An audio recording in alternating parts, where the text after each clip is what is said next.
5 o'clock on the dot this Wednesday morning. I'm Ken Weaver with your top stories. Got the full forecast and traffic in 5 minutes. Police in Texas say they're investigating possible connections between a series of shootings in Austin yesterday and then a double homicide in San Antonio. It left a total of 6 people dead, 3 injured, including 2 police officers. This is Austin Police Department Interim Chief Robin Henderson. Based on information obtained over the course of these investigations, we strongly believe one suspect is responsible for all of the incidents. The suspect is in custody and no longer poses a threat to our Austin community. Officials say this man in his 30s was arrested after he crashed his vehicle. He's charged with capital murder. University presidents on the hot seat for their response to the pro-Palestinian rallies on campuses since Hamas attacked and murdered more than 1,000 Israelis, leading to the conflict in Gaza. Here's Liz Landers. The presidents of 3 top universities were grilled on Capitol Hill, accused of not doing enough to crack down on hate. Does calling for the genocide of Jews violate Harvard's rules of bullying and harassment, yes or no? It can be, depending on the context. What's the context?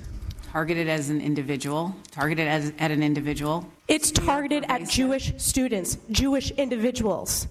Do you understand your testimony is dehumanizing them? Congresswoman Elise Stefanik, a Harvard grad, called the school president's response deafening. Meanwhile, a sharp warning from FBI Director Christopher Wray to Congress about the current threat environment in the U.S. as the war between Israel and Hamas escalates. Wray says the threat level's gone to a whole nother level since October 7th. Back here in Tennessee, leaders in one county are considering ways to pay for growth. Rutherford County leaders considering a new tax. News 2 says the one they've come up with so far is the possibility of a fire tax on property owners to pay for additional fire department services. But that's not been officially proposed for now, just something Rutherford County commissioners are looking at for now.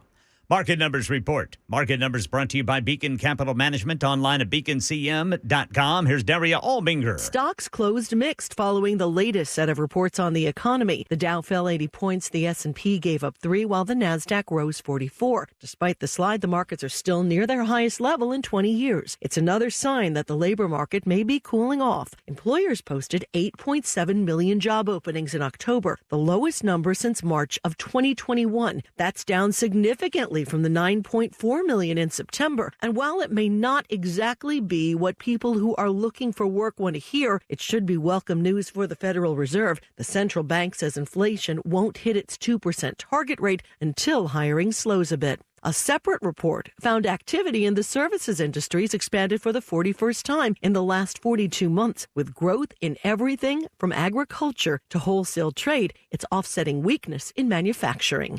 Checking futures ahead of the opening bell today. Dow futures up 62, S&P up 13, Nasdaq up 70. That's the latest news. Traffic and weather next. I'm Ken Weaver, WTN News.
Nashville's Morning News with Dan Mandis. And so, my fellow Americans, We talk news. Super Talk 99.7 WTN. 5:06, Nashville's Morning News on Super Talk 99.7 WTN. I don't know why I'm stunned by this, but Donald Trump last night said, I won't be a dictator except for day one.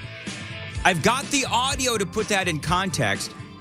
I kid you not. I'm fascinated by this, Ken. Now, Johnny, I think, is tired of hearing me talk about this because for literally an hour, CNN is on a 15-minute content loop where they keep talking about this comment made by Donald Trump last night where he said, I won't be a dictator except for day one. CNN, they are doing this story every 15 minutes. I mean, it's comical. And I swear the former president does this on purpose. I do, because it's like he's living rent-free in their heads. Now, here is what Donald Trump said. This was last night in Iowa with Sean Hannity. The media has been focused on this and attacking you. Under no circumstances, you are promising America tonight, you would never abuse power as retribution against anybody. Except for day one. Except Look, what? he's going crazy. Except for day one. Meaning? I want to close the border and I want to drill. That's drill, not. drill. That's not. No. That's not retribution. I got. I'm gonna be. He keeps. We love this guy. He says, "You're not going to be a dictator, are you?" I said, "No. Other than day one, we're closing the border." And we're drilling. After that, I'm not a dictator. That sounds to me like you're going back to the policies when you were president. I mean, that's in full context. He's talking about executive orders. I don't know why. CNN lives rent-free in my head, clearly. They've got 6 people. They got 6 different squares of people talking about this comment. Now, you just heard that the former president obviously talking about executive orders. He's not talking about putting, Josh Hawley or Trey Gowdy in charge of the DOJ and going after his political enemies through investigations. He is talking about executive orders to fix the border and work on supercharging our economy through more domestic oil production. That's all he's talking about. Now, maybe I'm looking at all this through, rose-colored glasses. But I think that the former president is just clear on what he means. He's talking about executive orders. Now, to put this in perspective, Donald Trump signed 7 executive orders in his first 10 days in office. Do you know how many executive orders Joe Biden signed on day one? 24. So if you want to go down the road of who's a dictator based on executive orders, let's talk about Joe Biden, 24 on day one versus Donald Trump with 7 executive orders in his first 10 days. But the media is going absolutely crazy on this. I do find it kind of funny. My initial reaction is Donald Trump knows exactly what he's doing, giving the media a talking point that they clearly will take out of context. Then folks will realize that they're taking it out of context and the media loses even more credibility. Or maybe he's just trying to be funny and he has fun with this comment. He has fun with the media, tormenting them, just like he knows exactly what their reaction is going to be. It's almost like he's trolling the media. But either way, all you have to do is look at the headlines today. They are so focused on this Donald Trump comment. Yes, I'll be a dictator on day one. But, they leave out the part until further down in the story that it is clear that he's talking about executive orders. And they may mention that 2 or 3 paragraphs down. It is just what they do. So I do find the whole thing kind of funny. It is really the outrage of the day for the media. And Donald Trump, at least for this town hall last night, I think the president looked really good. I'm just going to be honest with you. He didn't attend any of the debates. He's not going to attend any of the debates. They also asked him, Donald Trump, about Joe Biden's age after playing this from the GOP. This is an ad that the GOP is running. And here's what that ad says. But the nature, not when the political coverage, that, look,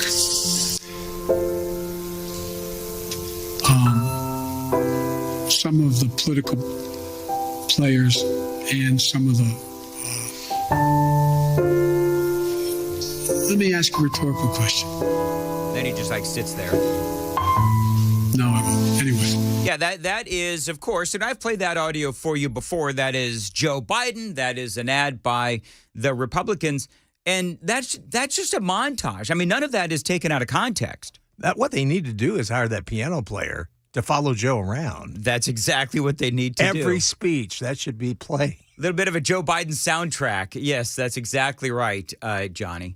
Now, Sean Hannity asked Donald Trump about the cognitive state, the president's mental acuity, and here is what Donald Trump said, and what the former president said actually does make a lot of sense about the current president. Cognitively, he's not good, but we shouldn't be joking about it. I actually told Sean, you shouldn't joke about it. It's serious. We're dealing with nuclear. We're dealing with by the way, that is leaders. A true story. You That's actually true. called me and said it's not funny because I was joking about it. That's not funny. And I said, I thought about it and I said, you're right. I mean, listen, I don't want to interject myself in this, but great minds think alike.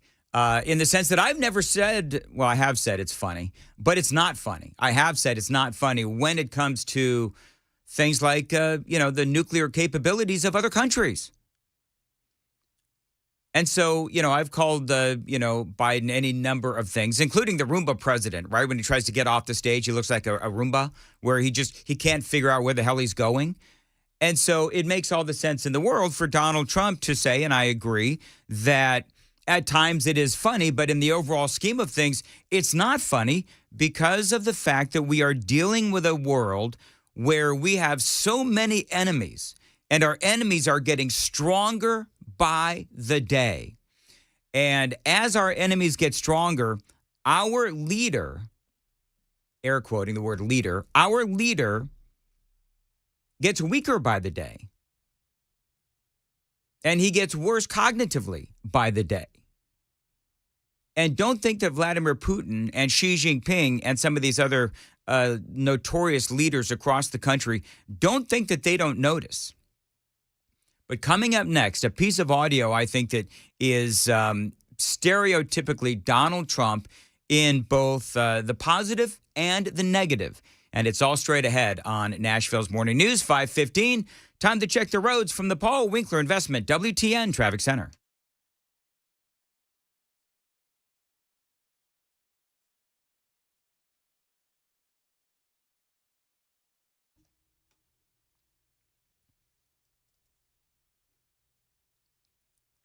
Thank you, Jack. As far as your weather for today goes, cloudy this morning, sunny by this afternoon, and a high of 47. Appreciate you listening to Nashville's Morning News and Super Talk 99.7 WTN. So the former president, Donald Trump, and it was a big night for him last night. He was on with Sean Hannity, and he made a lot of headlines. And one of the things that he said is just continuing on with this theme of Joe Biden's lack of mental acuity, his cognitive function it plummets by the day. But the former president also said this about the current president. He's just not real bright. Got to know them all, and they're at the top of their game. Some are bad people, some are decent people. They all have one thing in common. They want what's good for their country, whether it's President Xi of China or Kim Jong-un of North Korea. Any one of them, they're all, including Macron of France. I mean, you can go to any of them. Putin, they're at the top of their game. We have somebody that was never at the top of his game. 25 years ago, he wasn't one of the light bulbs. He wasn't one of the bright ones. I mean, as I said, Donald Trump mentions all of these different dictators, all of these different leaders across the world. A lot of the nations, I think all of the nations that the former president just mentioned, They all have nuclear weapons. They are a very big problem across the world. And when Donald Trump says that they are all at the top of their game, well, we really don't know because, Kim Jong-un, Vladimir Putin, they are very secretive. But the bottom line is they do remain a huge threat to America. But what is America's biggest threat? I'd be willing to bet that if I asked a lot of you folks right now, what is America's biggest threat? You know what you would say? I know what I would say.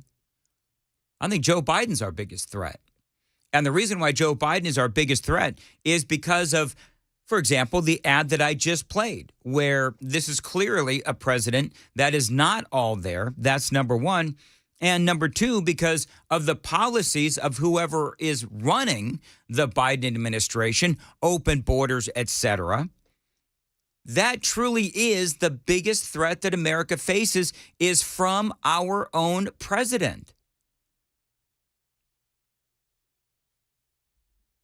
I mean, I do understand that there's a lot of people out there that would disagree with that statement, but to me, I stand by it. I mean, I can go one by one on a lot of these different policies, especially the executive orders of Joe Biden, and say, that's a threat to America. That's a threat to America. That's a threat to America. And I think, to me, soft on crime policies of the Democrat Party, also a threat to America. I could talk about the war on domestic oil production. That is a threat to America because that impacts our economy. That also makes us more reliant on our enemies for oil. How about the funding of Iran? As they continue to fund terrorism across the world, that is also a threat to America. How about allowing fentanyl and illegal aliens to cross our southern border? Is that not a threat to America? Obviously it is. All of these things are things that Joe Biden is purposely doing to America. Now, apparently last night, Joe Biden said a number of different things. One of the things that he said, this is also in the news today, oddly enough, CNN not covering this every 15 minutes, but Joe Biden said that he was not confident that he'd be running for re-election if Donald Trump was not running. In other words, the only reason Biden is running is because Donald Trump is running. Now, does that make sense? This is how CNN put it. Quote, President Joe Biden told the Democratic donors Tuesday that he was not confident that he would be seeking another term if his predecessor, Donald Trump, wasn't running for the White House, a notably candid assessment of his re-election rationale as he enters a likely rematch with his 2020 rival. The quote, if Trump wasn't running, I'm not sure that I would be running, he says, saying Democrats cannot let Donald Trump win. Which I find odd because I think that one of the biggest ways Donald Trump does win if he's running against Joe Biden. The comment was made during a fundraiser at a private home outside of Boston, offering perhaps the starkest rationale to date for Biden's re-election decision. And one of the things that they say, according to sources familiar with the matter, senior Biden campaign officials and advisors were surprised. Now, Joe Biden himself appeared to walk the comment back last night. This is what he was asked, and this is what his answer was. Would you be running for president if Trump wasn't running? I expect so, but look, he is running, and I have to run. If you drop out, if Trump runs out? No, not now. I think that question was if Donald Trump dropped out or wasn't running, would you drop out? And he said, no, not now. CNN says when asked later Tuesday whether he'd still be running if Trump wasn't, telling reporters at the White House, I expect so, but look, he is running. And so I, the president says, have to run. And so Donald Trump did respond to that comment last night by Joe Biden. And this is what the former president had to say. How do you react to that? Well, I think somebody gave him a talking point. They thought that would sound good. You know, I just found out that Democrats are funding Nikki Haley's campaign. I hear that Democrats are contributing to Ron DeSantis's campaign. And then you hear the talking points. That's the only thing they're good at, cheating on elections and great talking points. They say, we want to run against Trump. They want to run. Well, we did really well in 2016, and we did so much better in 2020. True. The person they don't want to run against is us. It's us. It's not me. It's us. So that is just a couple of things. There is all Joe Biden should do. I don't think they share with him the polling, but all Joe Biden or anyone has to do is look at the polls. And clearly Donald Trump, if you look at the polls, Donald Trump and Nikki Haley and Ron DeSantis, all of them would do well against Donald Trump. New York Times. Trump may have been referring to a report in the New York Times that LinkedIn co-founder and Democratic mega donor Reid Hoffman contributed $250,000 to a pro-Nikki Haley super PAC that has spent more than $33 million supporting the former South Carolina governor's GOP primary bid. Now, I believe the thinking is that what they're trying to do is make Nikki Haley the winner for the GOP primary because they believe that Joe Biden would do better against Nikki Haley than Donald Trump. It's all a game. They say the tech billionaire admitted to the Wall Street Journal earlier this year that he had paid a visit to convicted pedophile Jeffrey Epstein's private island in the Caribbean in 2014 to raise funds for MIT. A decision that Reid Hoffman says was a mistake. In judgment, the Haley campaign has not yet responded to the New York Post's request for comment. And there you have it.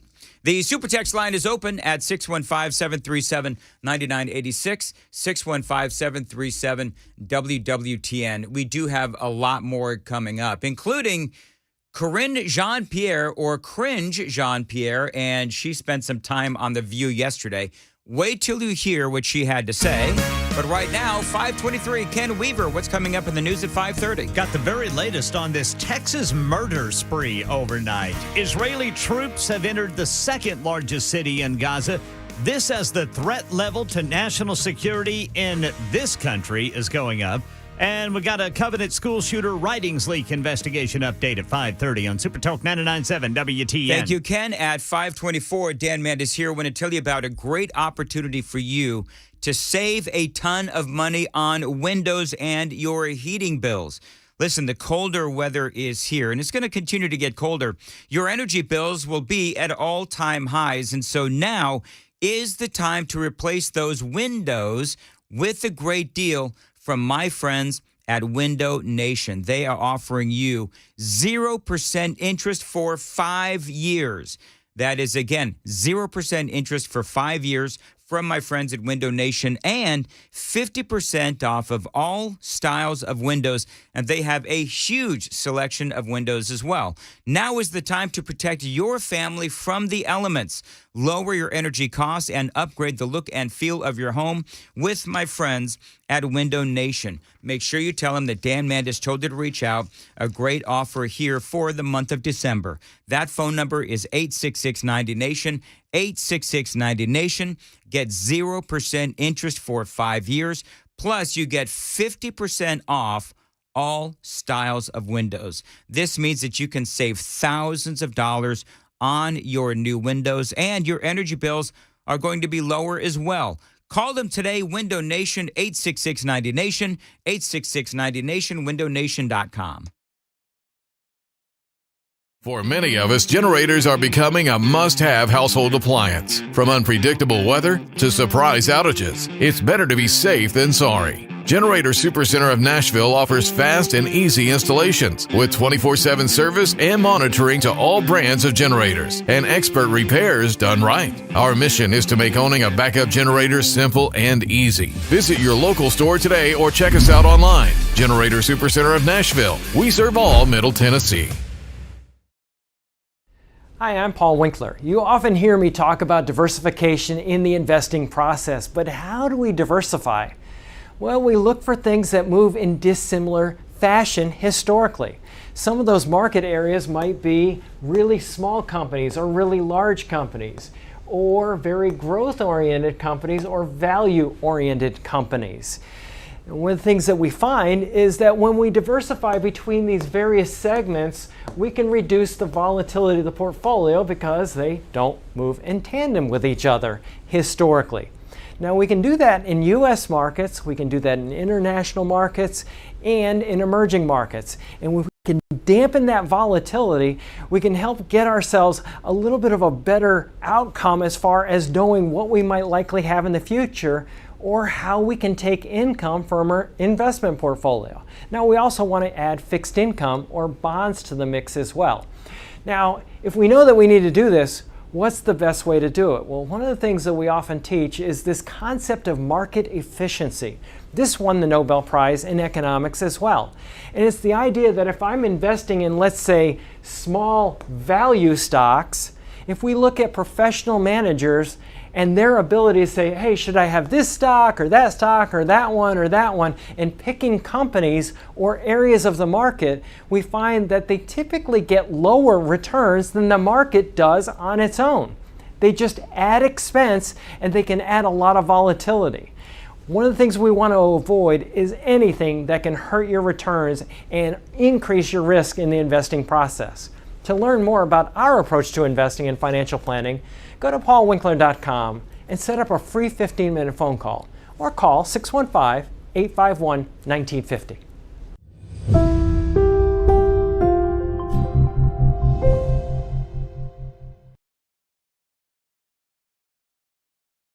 Specifically regarding precision ag, this is a movement or an initiative that Pheasants and Quail Forever is taking on where we can help farmers take advantage of the data they collect and during harvest, during planting season, and use that to identify areas in the field that are underproducing for whatever reason. Maybe it's shade, water, there's perennial wet spots, odd areas that are just hard to farm. Farm equipment's getting big now, and it's hard to farm some of these smaller areas. And so these areas that the yield isn't high enough to exceed the input costs, we're losing money on those acres. So are there some alternate land use covers, wildlife covers that we can use and put on the ground that benefit wildlife but also benefit the bottom line? There's a lot of opportunities, a lot of conservation programs and conservation practices out there that can benefit the land, and they require management. And so some people might be familiar with the Conservation Reserve Program, or CRP.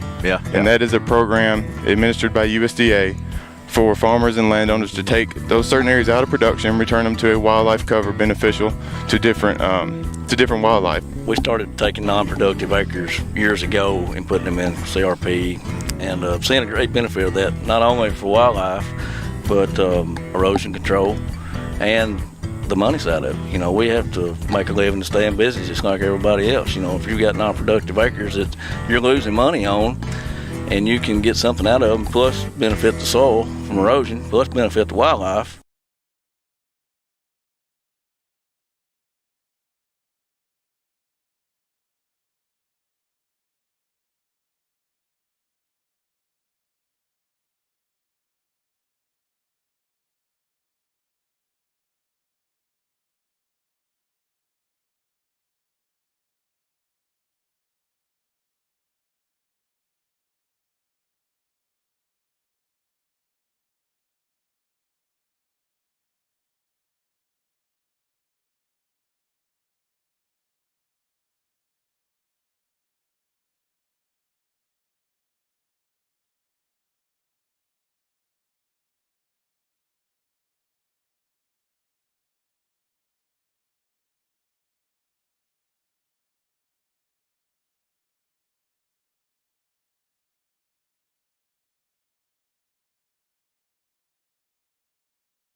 .5:30 on the dot this Wednesday morning. I'm Ken Weaver with your top stories. We've got the full forecast and traffic in 5 minutes, but right now we've got to update you. Several people killed across central Texas, spanning 2 cities The overnight. nature of the relationship, if any, between the victims and the suspect is unknown. That is the interim police chief in Austin after a man allegedly shot and killed 6 people and injured 3 others, including 2 police officers in Austin and San Antonio. Israel's top commander says their forces have entered Gaza's second largest city. Hospitals in the central and southern region are at a breaking point, struggling to care for the influx of patients, according to Doctors Without Borders and the World Health Organization. Meanwhile, Liz Landers reports on a warning from FBI Director Christopher Wray to Congress as the war between Israel and Hamas escalates. The threat level has gone to a whole nother level since October 7th. Wray made the comment as he urged Congress to renew a surveillance program that allows the government to keep tabs on foreign nationals outside the country without a warrant. The expiration of our 702 authorities would be devastating to the FBI's ability to protect Americans from those threats. Meanwhile, later today in our nation's capital, the U.S. Senate expected to hold a test vote on President Biden's request of $106 billion in aid to Israel, but also Ukraine and the southern border. Right now in Nashville, a Covenant Manifesto update. 3 Metro police officers still on paid administrative assignment 1 month after images of writings left by the shooter were leaked. 7 officers were originally placed on admin assignment, but 4 of them returned to regular duty mid-last month. Last week, a court of appeals ruled that Covenant school parents, the church, and the school have the right to be heard in the legal battle on whether those journals should be made public. And in Los Angeles last night, the city council moved 1 step closer to banning rodeos. Those opposing the ban argued rodeos and similar events play a key role in certain cultural activities, but Bob Blumenfield, the council member behind the legislation, rewrote the law to specifically include language protecting other traditional equestrian events. This is not about the cultural issues. And it's not about horse riding. It's about stopping animal cruelty. That's the latest news. Traffic and weather next. I'm Ken Weaver, WTN News.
537, Nashville's Morning News on Super Talk 99.7 WTN. The Gang of Three Amigos brought to you by Awaken 180. We'll see how they feel after this segment. They're going to love it, brother Dan. Of course they will. Along with Ken Weaver, Johnny B. So I'm looking at this story. It's actually kind of funny. So the headline is, they've got a picture of Kim Jong-un, North Korean dictator. That's funny enough. And he's got his head bowed, and he's got a tissue in his hand, and he's crying. Oh, poor little fella. You know why he's crying? He is begging North Korean women to have more children to halt the country's falling birth rate.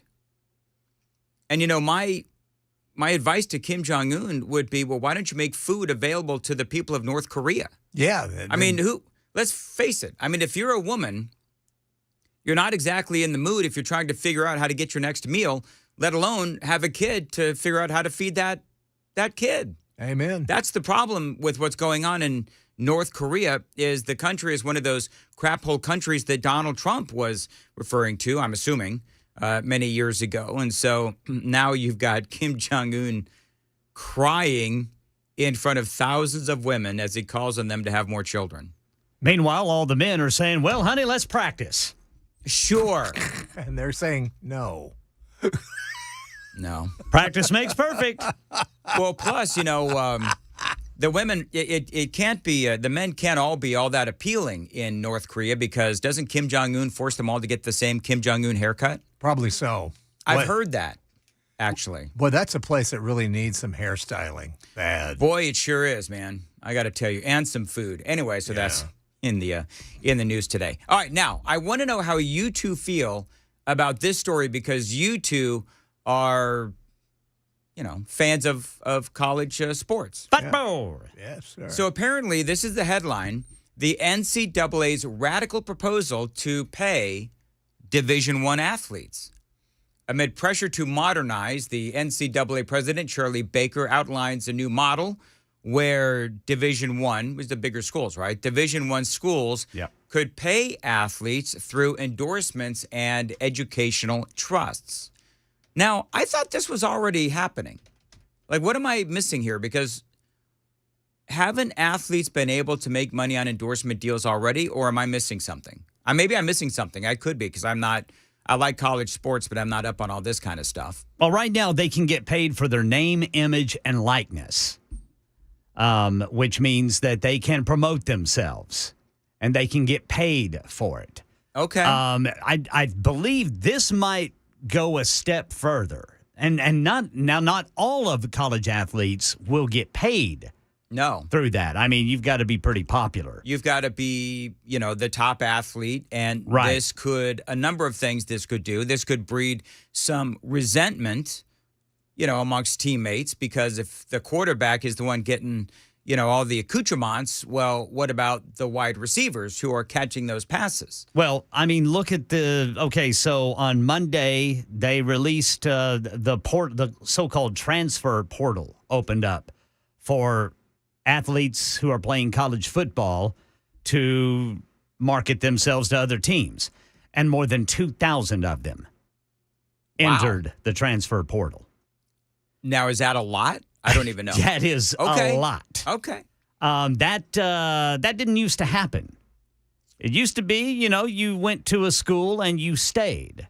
Well, it's capitalism. And here's the thing. Well, you got a scholarship, which is like getting paid in a lot of ways, but now it's going a lot further. In fact, right now going on with my school, the University of Oklahoma, our starting quarterback entered the transfer portal, and the rumors is that he's actually going to get paid more to go play for Oregon than he would if he tried to enter the NFL draft. Okay. So he may have been drafted, but he likely will make more money in his first year. Wow. Playing for Oregon than he would had he entered the NFL draft. Apparently it's good to be a Duck. In that aspect, Oregon yeah. Ducks? Yeah. So I'm not sure about this new one. I'm not. I've just heard a little bit about it. The proposal changes would create a new top tier or subdivision for the richest programs. Those schools would be required to set aside at least $30,000 per year for at least half of their eligible athletes in an educational trust fund designed to serve as a launching pad fund. The subdivision would also require schools to work together to make their own rules for things like scholarship limits, recruiting windows, and transfer requirement. I think they're trying to figure this out. Bottom line, though, first of all, Ken, you said they get paid through scholarships. Yes. Can we all just be honest that that's a bunch of hooey? Well, it just pays for the housing and food and most of things these like guys, I'm not challenging you, Ken, but most of these guys, or maybe some of these guys, they don't really go to school. I mean, they go to school. Oh, Dan, they are in every class for every second of it. What are you talking about? Go to school. Anyway. Well, some of them do. Some of them do. Yeah. Some of them don't. Maybe. So anyway, I listen, this is, to me, sort of capitalism at work. I don't know, and to be honest with you, I don't really feel strongly either way. I do believe, though, and Ken, you just talked about this, that it will change the game. The question is... It already is. Will it change the game for the better? Well, here's what's going to happen. So take Georgia and Alabama, for instance. Mm-hmm. Always top 1 or 2 in recruiting. Yep. This is going to even the playing field, but for all of the larger schools. Basically, you're going to have the largest, richest schools with the best players in the country, and then you're going to have everybody else. Well, that's a travesty, unless it's the Vols. Sorry. Moving right along. Anyway. Can we talk about the rodeo? Yeah. Oh, man. So why is the rodeo in California? They're going to ban the rodeo. And, of course, there's a lot of folks in places like Riverside and San Bernardino, more the way rural. Well, they're not rural anymore, but, you got outskirts outside of Los Angeles that you got cowboys in California. You got cowboys in California. Bakersfield, baby. Bakersfield. Look at China B throwing down the California lingo.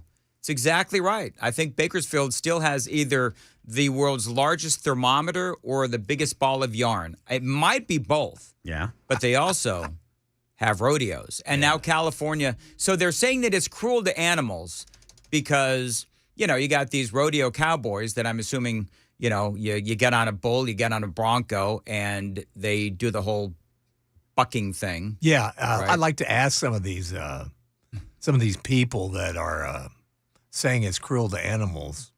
Have you ever seen a bull? Well, that's exactly right. I mean, I think the bulls and the horses have the upper hand. I mean, if you ever want to talk insanity, somebody get on a bucking bull. That's bravery, is what that is. Well, that's or insanity. Yeah, it's one of the two. Those dudes are crazy. You guys have they're crazier than wrestlers. Oh, yes, absolutely. Yes, they are. Have either of you ever been on a bull or Never. a horse to do all that? You ever done one of those stationary horses? I actually got on a horse and was sorry I did. Yeah, I don't like riding horses. I'm not good at it. How can you not be good at riding a horse? Well, I mean, Have you ever tried to ride a horse, Brother Dan? Yes. I've ridden many horses, thank you. Really? Good for you, Good man. for you. I don't like it. I don't either. They're too big. Anything that's bigger than me, I don't trust them. Me either. If you can stomp me, I'm keeping my safe distance. Now, if I had my own horse, and he and I were used to each other, yes, that'd be a different story. Yes. Oh, what 6695 says, more than likely it's because of calf roping. Because, don't the calves like run and you try to take the rope and lasso the calf? Yeah.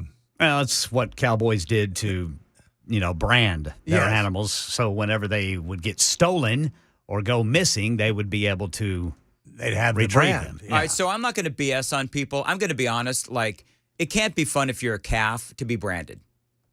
It can't be fun if you're a calf to be lassoed. No. And if you're a bull, you can probably do without some cowboy with spurs getting on you and all that kind of stuff. But this is humans, animals. Okay, animals are not humans. God loves and the so you got rodeo. all these people out there that are, and I'm getting attacked on this super text line, I whatever. bet. To me, listen, I don't think that rodeos should be banned. I'd be willing to bet that those same lawmakers that want to ban the rodeo are eating steak, at least once or twice a week. You know what I mean? Oh, exactly. So they're just the hypocrisy is just silly. Well, yeah. I mean, if the rodeo brought in more money in Los Angeles, I'm sure they'd leave it alone. But Los Angeles probably doesn't need rodeo money, and you've got some people there. In fact, all 14 members of the council there voted to approve writing up an ordinance to ban rodeos. And I'd like to add this if I could. So is it Los Angeles or is it California? It's Los Angeles. It's just Los Angeles. Yeah, it's just the city of Los Angeles. There's no rodeos in Los Angeles, are there? Well, I'm sure there are. Yeah. It's a big place.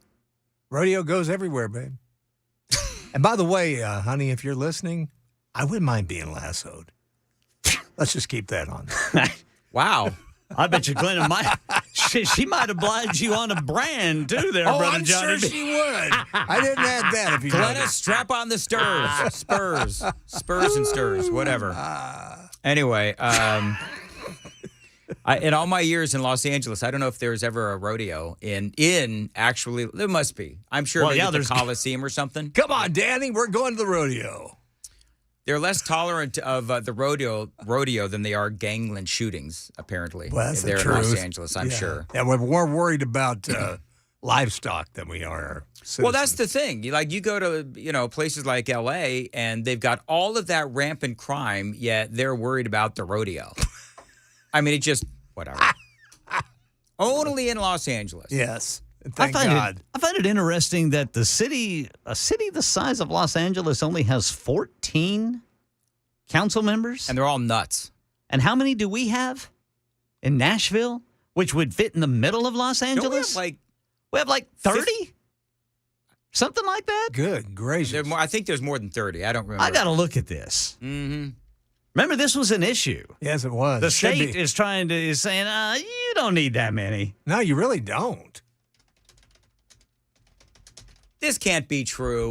1313 says, I heard they tighten a rope that's been tied around the 40 members testicular area of the bulls. Is that true? That can't be true. Well, whenever you want to turn them into beef, all right, let's move on. You eventually, you don't need those. Brought to you by Awaken 180. His coach doesn't need a team. I told you they'd be sorry for sponsoring this segment.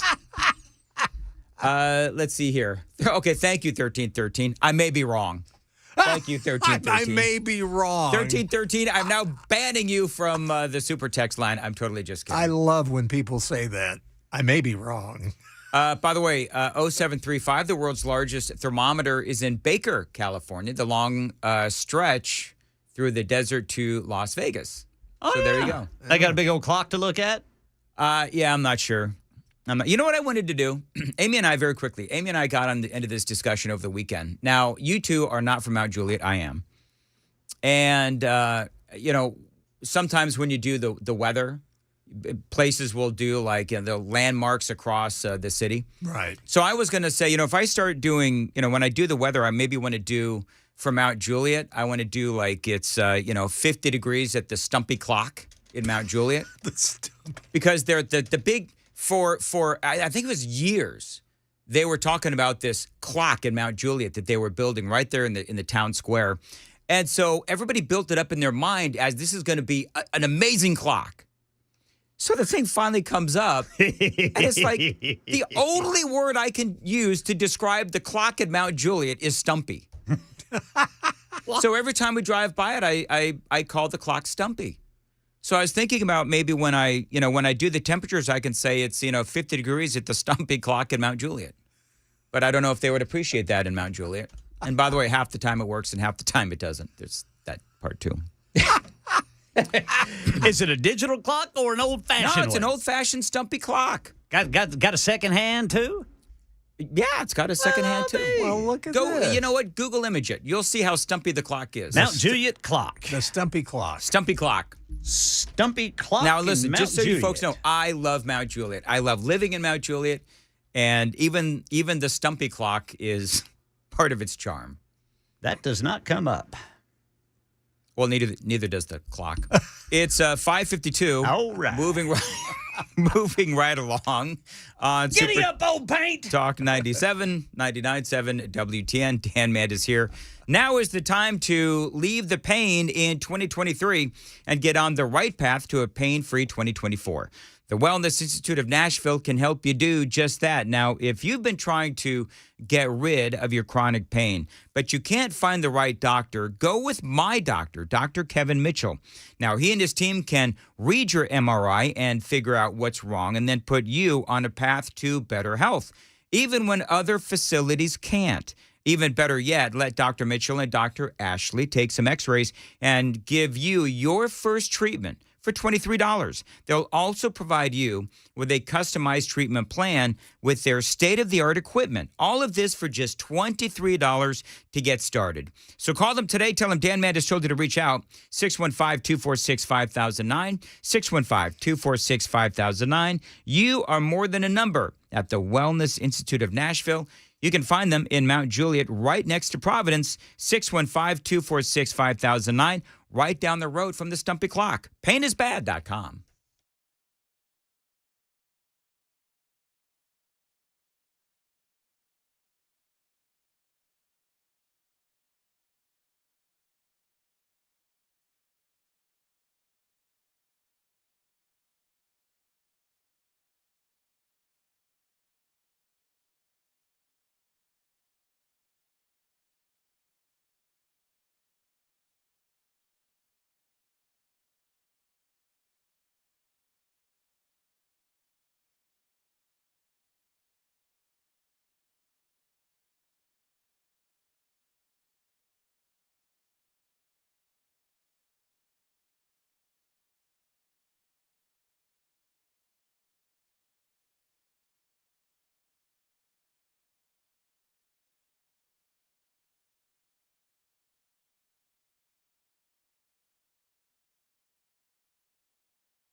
5:58, Nashville's morning news on Super Talk 99.7 WTN. Okay, coming up, we've got a very busy hour straight ahead, including, I've got a story about the continued shaming of Donald Trump supporters, and for the life of me, I don't understand why. We are going to get into that story for you. KJP, Cringe Jean-Pierre, was on The View yesterday. Wait till you hear what she had to say, and more sobering words from FBI Director Christopher Wray. It's all on the way right here on Super Talk 99.7 WTN.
Six o'clock on the dot. I'm Ken Weaver with your top stories. Got the full forecast and traffic coming up in 5 minutes. Right now in Texas, a one-man citywide spree of violence in Austin left 4 people dead, 3 others, including a pair of police officers, injured.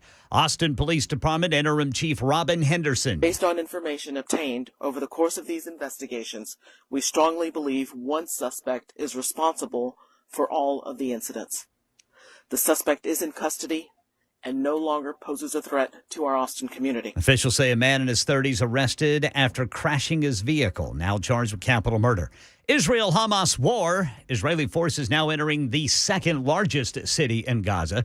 Meanwhile, here in America, a sharp warning from FBI Director Christopher Wray to Congress about the current threat environment. I've never seen a time where all the threats, or so many of the threats, are all elevated all at exactly the same time. Yeah, the Department of Justice seeing a spike in threats against the Muslim community, also a stunning increase in threats aimed at Jewish Americans since October 7th. And the latter is what some university presidents are on the hot seat for in this country. The presidents of 3 top universities were grilled on Capitol Hill, accused of not doing enough to crack down on hate. Does calling for the genocide of Jews violate Harvard's rules of bullying and harassment, yes or no? It can be, depending on the context. What's the context? Targeted at an individual. It's targeted at Jewish students, Jewish individuals. Do you understand your testimony is dehumanizing them? Congresswoman Elise Stefanik, a Harvard grad, called the school president's response deafening. That's Liz Landers reporting. Back here in Tennessee, Rutherford County leaders are considering a new tax to pay for growth. News 2 says the one they've come up with so far is the possibility of a fire tax on property owners to pay for additional fire department services. But it has not been officially proposed, just something commissioners are thinking about for now.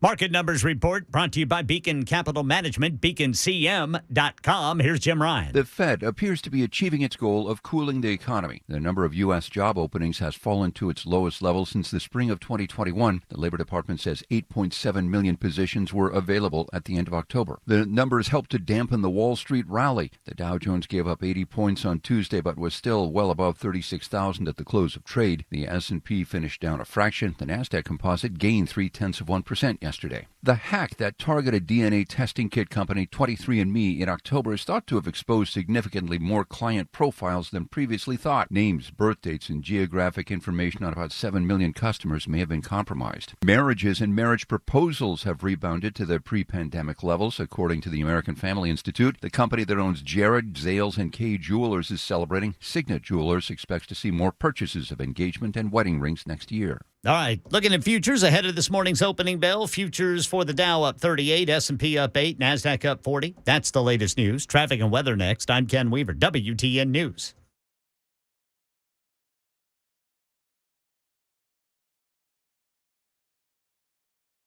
Awaken 180 is my solution for weight loss.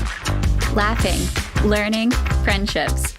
Not the words normally associated with trying to lose weight. But with Awaken 180, you're not trying. Weekly weight loss while gaining the tools to keep it off. Free support for life, friends for life. Learn how over 17,000 clients succeeded with the solution for weight loss. Awaken 180!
Nashville's Morning News with Dan Mandis. And go, my fellow Americans. We talk news. Super Talk 99.7 WTN. 6:07 Nashville's Morning News on Super Talk 99.7 WTN. Good morning and welcome on in to your December 6th. And there is a lot going on. If you've been anywhere near a television, you know that the media is going absolutely nuts over this comment that Donald Trump made where Sean Hannity asked him if he would be a dictator. I'm not going to spend a lot of time on this right now because I spent a considerable amount of time on it in the first segment, in the first hour, but I do want to make sure that you understand that his comments are being taken way out of context. And so I'm going to play you the question from Sean Hannity and Donald Trump's answer. The media has been focused on this and attacking you. Under no circumstances, you are promising America tonight you would never abuse power as retribution against anybody. Except for day one. Except Look, what? he's going crazy. Except for day one. Meaning? I want to close the border and I want to drill. That's drill, not. That's drill. That's not. No, no. That's not retribution. I'm going to be. You know, he keeps. We love this guy. He says, "You're not going to be a dictator, are you?" I said, "No, no, no. Other than day one, we're closing the border." And we're drilling. After that, I'm not a dictator. So that sounds to me like you're going back to the policies when you were president. I mean, listen, so obviously Donald Trump was talking about, and I'm watching, we've got CNN on here in the studio, and I'm monitoring the internet as I do every single morning. And all across the interwebs, you too have all of these news outlets out there taking the former president's comments completely out of context because Donald Trump was talking about executive orders. And I think, and I posed the question in the first hour, do you think Donald Trump does this on purpose?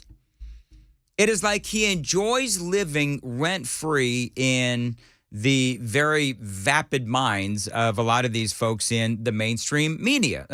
So we'll continue that discussion off and on throughout the morning because this is one of those moments where I believe Donald Trump is being attacked for literally no reason whatsoever. And again, I believe that he enjoys causing this chaos from time to time. So we'll again continue that conversation as the morning does unfold. But there's a lot of other things that are going on. Christopher Wray. You may have heard this yesterday during Brian's show. I do have some other audio bites as well.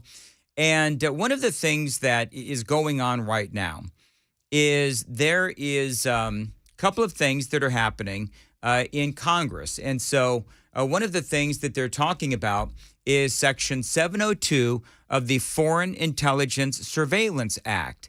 And so basically what that does, and I know that most of you know what this thing does, it does give the FBI the ability to target foreigners outside of America without a warrant. And so they collect their communications.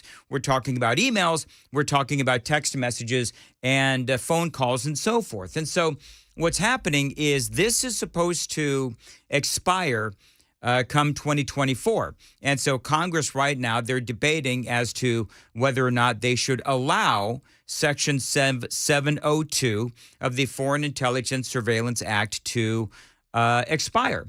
Now, this is very controversial because, as you know, this has been abused big time by the FBI. And so with that in mind, you have Christopher Wray going to Congress, and he is talking about the threats that we see abroad as far as Al-Qaeda, as far as ISIS, and as far as terrorism goes. Listen to this. We assess that the actions of Hamas and its allies will serve as an inspiration, the likes of which we haven't seen since ISIS launched its so-called caliphate several years ago. Mm-hmm. In just the past few weeks, multiple foreign terrorist organizations have called for attacks against Americans and the West. All right, so to me, my take on this is because he just did this. I mean, Christopher Wray just did this, I don't know, it feels like a week or two ago when he was essentially saying the same thing, talking about the dangers abroad.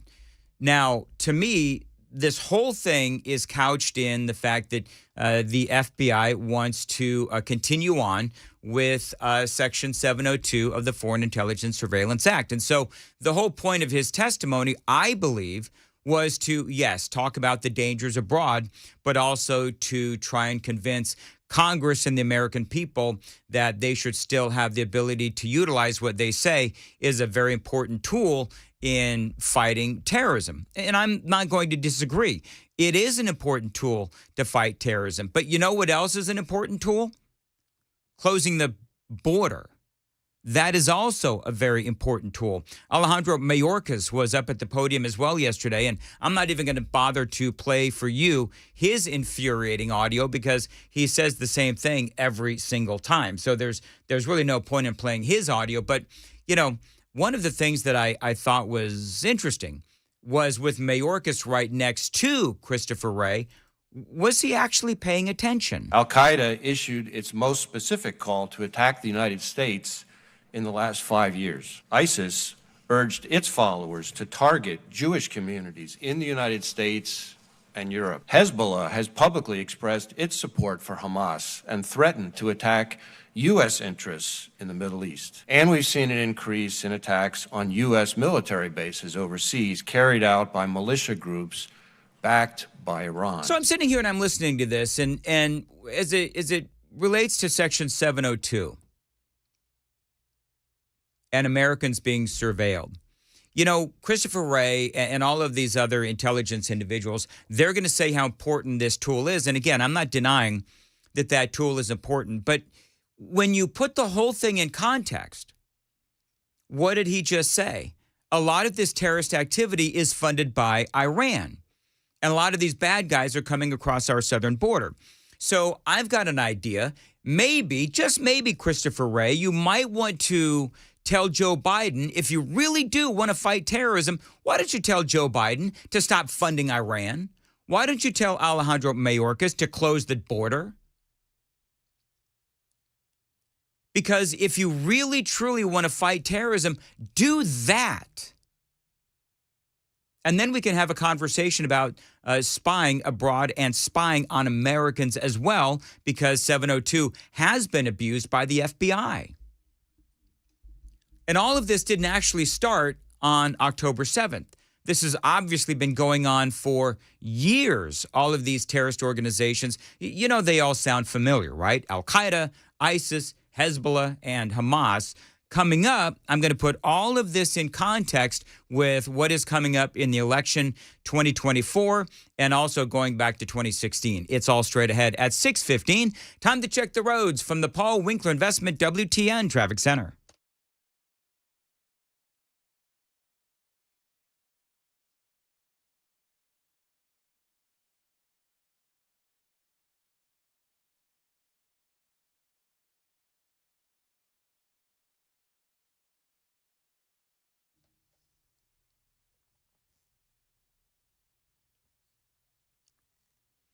Thank you very much. Cloudy this morning, sunny by this afternoon, high of 47 right now, 41 at WTN, talking about Christopher Wray and how you have a lot of these folks within the intelligence agencies that want to see Section 702 of the Foreign Intelligence Surveillance Act renewed. It's due to expire come 2024, and that is part of the reason why Christopher Wray was testifying in front of Congress. This whole thing is being debated, and I'm playing you some of this audio. But when you talk about the election of 2016, the election of 2020, and the election coming up of 2024, I want you to think about Al-Qaeda, ISIS, Hezbollah, and Hamas. Donald Trump absolutely destroyed ISIS. Now, once again, they are a threat under Joe Biden. Hezbollah and Hamas are being funded by Iran. Joe Biden funds Iran. Donald Trump, of course, elected in 2020, stopped that funding. That really began under Barack Obama. There have been 74 attacks on U.S. bases and troops since October 7th. Now, experts are worried that Al-Qaeda and other terror groups are training in Afghanistan.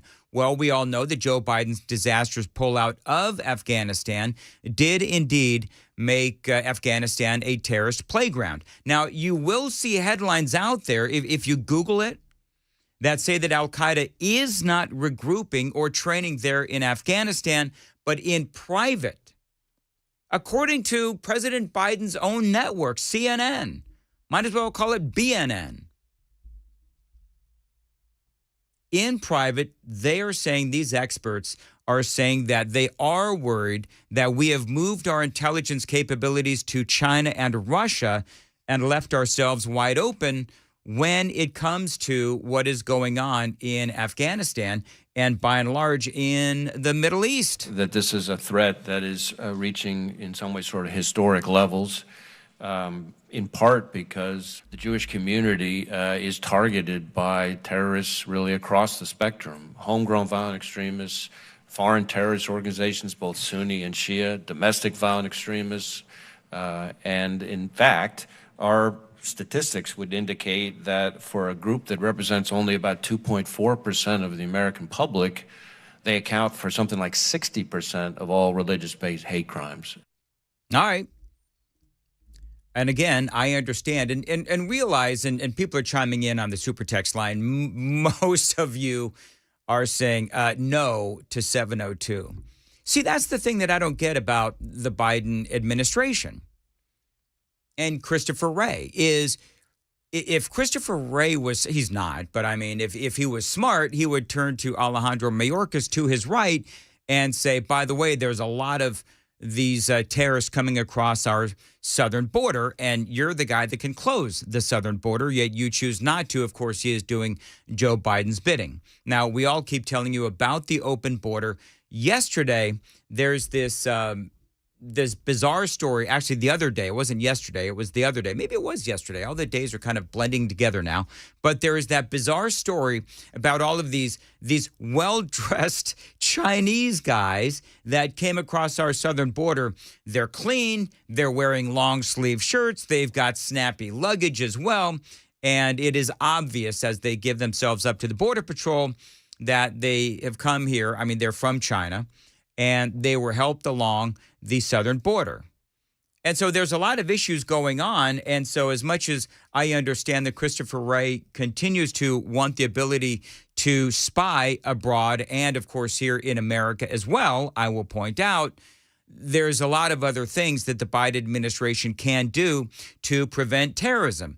All of that being said, Christopher Wray says, don't panic. Not a time for panic, but it is a time for vigilance.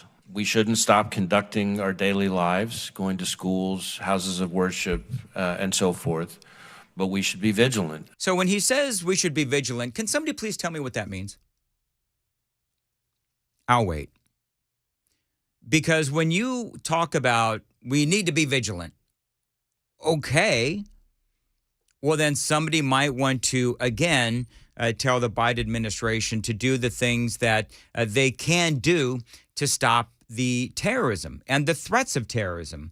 And I've said it 1,000 times, even in this monologue, stop funding Iran and close the border, to name two. In Europe, by the way, they are facing new threats of terror as well. That is part of the news cycle this morning, including terror attacks in Paris and Belgium. And there are certainly more to follow. And I'm telling you, we are going to get hit here in America. I mean, I don't mean to be a Danny Downer at 6:21 in the morning, but truth of the matter is that we are going to get hit. And I can almost guarantee you that some of those people that are going to hit us in the future have come across or will have come across our southern border. Now, remember, when it comes to Section 702 of the Foreign Intelligence Surveillance Act, they do target foreigners outside of America without a warrant, emails, text messages, phone calls, and so forth. But Americans have been wrapped into all of this as well. Now, again, intelligence agencies have been caught abusing this, and Americans have been caught up in these searches as well, spying on Americans, including very recently as well. So part of what Wray is doing is talking about the dangers lurking abroad while asking for 702 to be renewed. But at the same time, it is being abused and Americans are being spied on as well. This is legislation that is being debated right now, and we'll keep an eye on what exactly is going to happen with this legislation. And again, it is very controversial. And if you want to chime in, you can at 615-737-9986, because there's a lot of people out there that will say, you know what? 702 does need to be renewed just because of all of the terror threats that Christopher Wray is discussing. Other people will say, well, no, because the FBI and the intelligence agencies are going after Americans and spying on Americans. That, of course, limits our freedoms. What says you? What say you? 615-737-9986 at 623. Ken Weaver, what's coming up in the news at 6:30? Got a Texas murder spree. The terror threat level in this country, the highest the FBI director says he's ever seen for all threats at the exact same time. And that former Alaska Airlines pilot accused of trying to crash a plane full of passengers, coming up at 6:30 on Super Talk 99.7 WTN. Thanks, Ken. 623, Nashville's Morning News. Want to tell you about my friends at Stoltz Co. Listen, if you want to build a pole barn, the company you need to call, my friends at Stoltz Co. Do you know that I've actually had people, I forgot to mention this to the folks over there at Stoltz Co. I have had people actually send me emails thanking me for recommending Stoltz Co. Because they heard my ads, they called Stoltz Co. and they had Stoltz Co. build an incredible pole barn, and they heard about it on this radio program. Thank you for calling my clients. Now, if you don't know what a pole barn is, it is anything you want it to be. A pole barn from Stoltz Co. can be a classic tool and work barn, a garage, maybe a place to live. A pole barn is practical, efficient, and flexible, and a pole barn from Stoltz Co. is going to stand the test of time. So call them 615-622-5992, 615-622-5992, Stoltz Co., where quality workmanship and great customer service is affordable.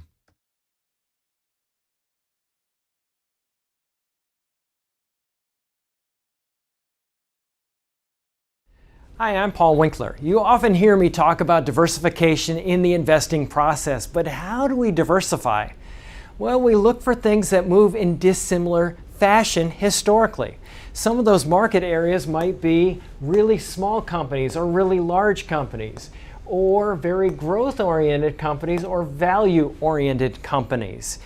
One of the things that we find is that when we diversify between these various segments, we can reduce the volatility of the portfolio because they don't move in tandem with each other historically.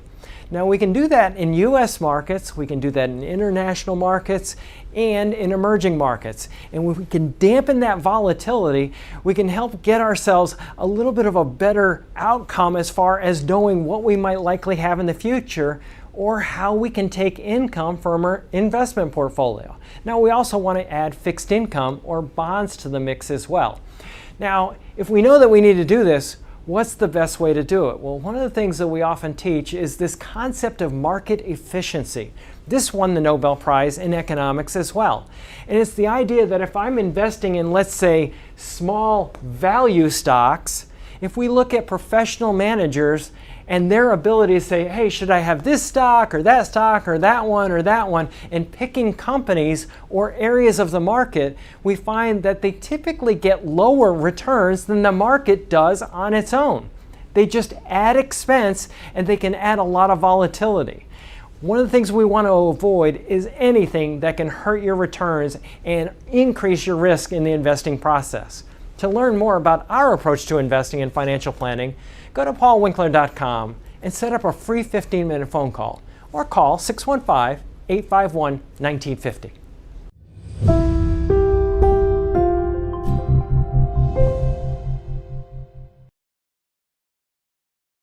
For many of us, generators are becoming a must-have household appliance. From unpredictable weather to surprise outages, it's better to be safe than sorry. Generator Supercenter of Nashville offers fast and easy installations with 24/7 service and monitoring to all brands of generators and expert repairs done right. Our mission is to make owning a backup generator simple and easy. Visit your local store today or check us out online. Generator Supercenter of Nashville. We serve all Middle Tennessee.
Winter is on the way, and with it, possible snow, ice, and of course, power outages. We've seen the articles about how we may be getting some power outages here in the next couple of months. Dan Mandis here for my friends at Cove Generators.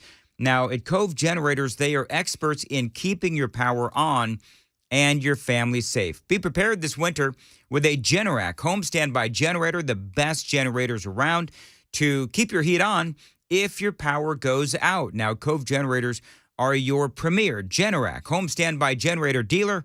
Call them today and be prepared for winter. At Cove Generators, all they do is generators. So they know what they're doing, and they do it at a fair price and great customer service. If you've already got a generator, call Cove Generators to perform maintenance on your Generac automatic standby generator or any brand generator that you own. Find them online. It is covegenerators.com, and never lose power again. Call them today at 931-559-3311, 931-559-3311. Tell them Dan Mandis told you to reach out. Terms and conditions may apply. Call for details. covegenerators.com.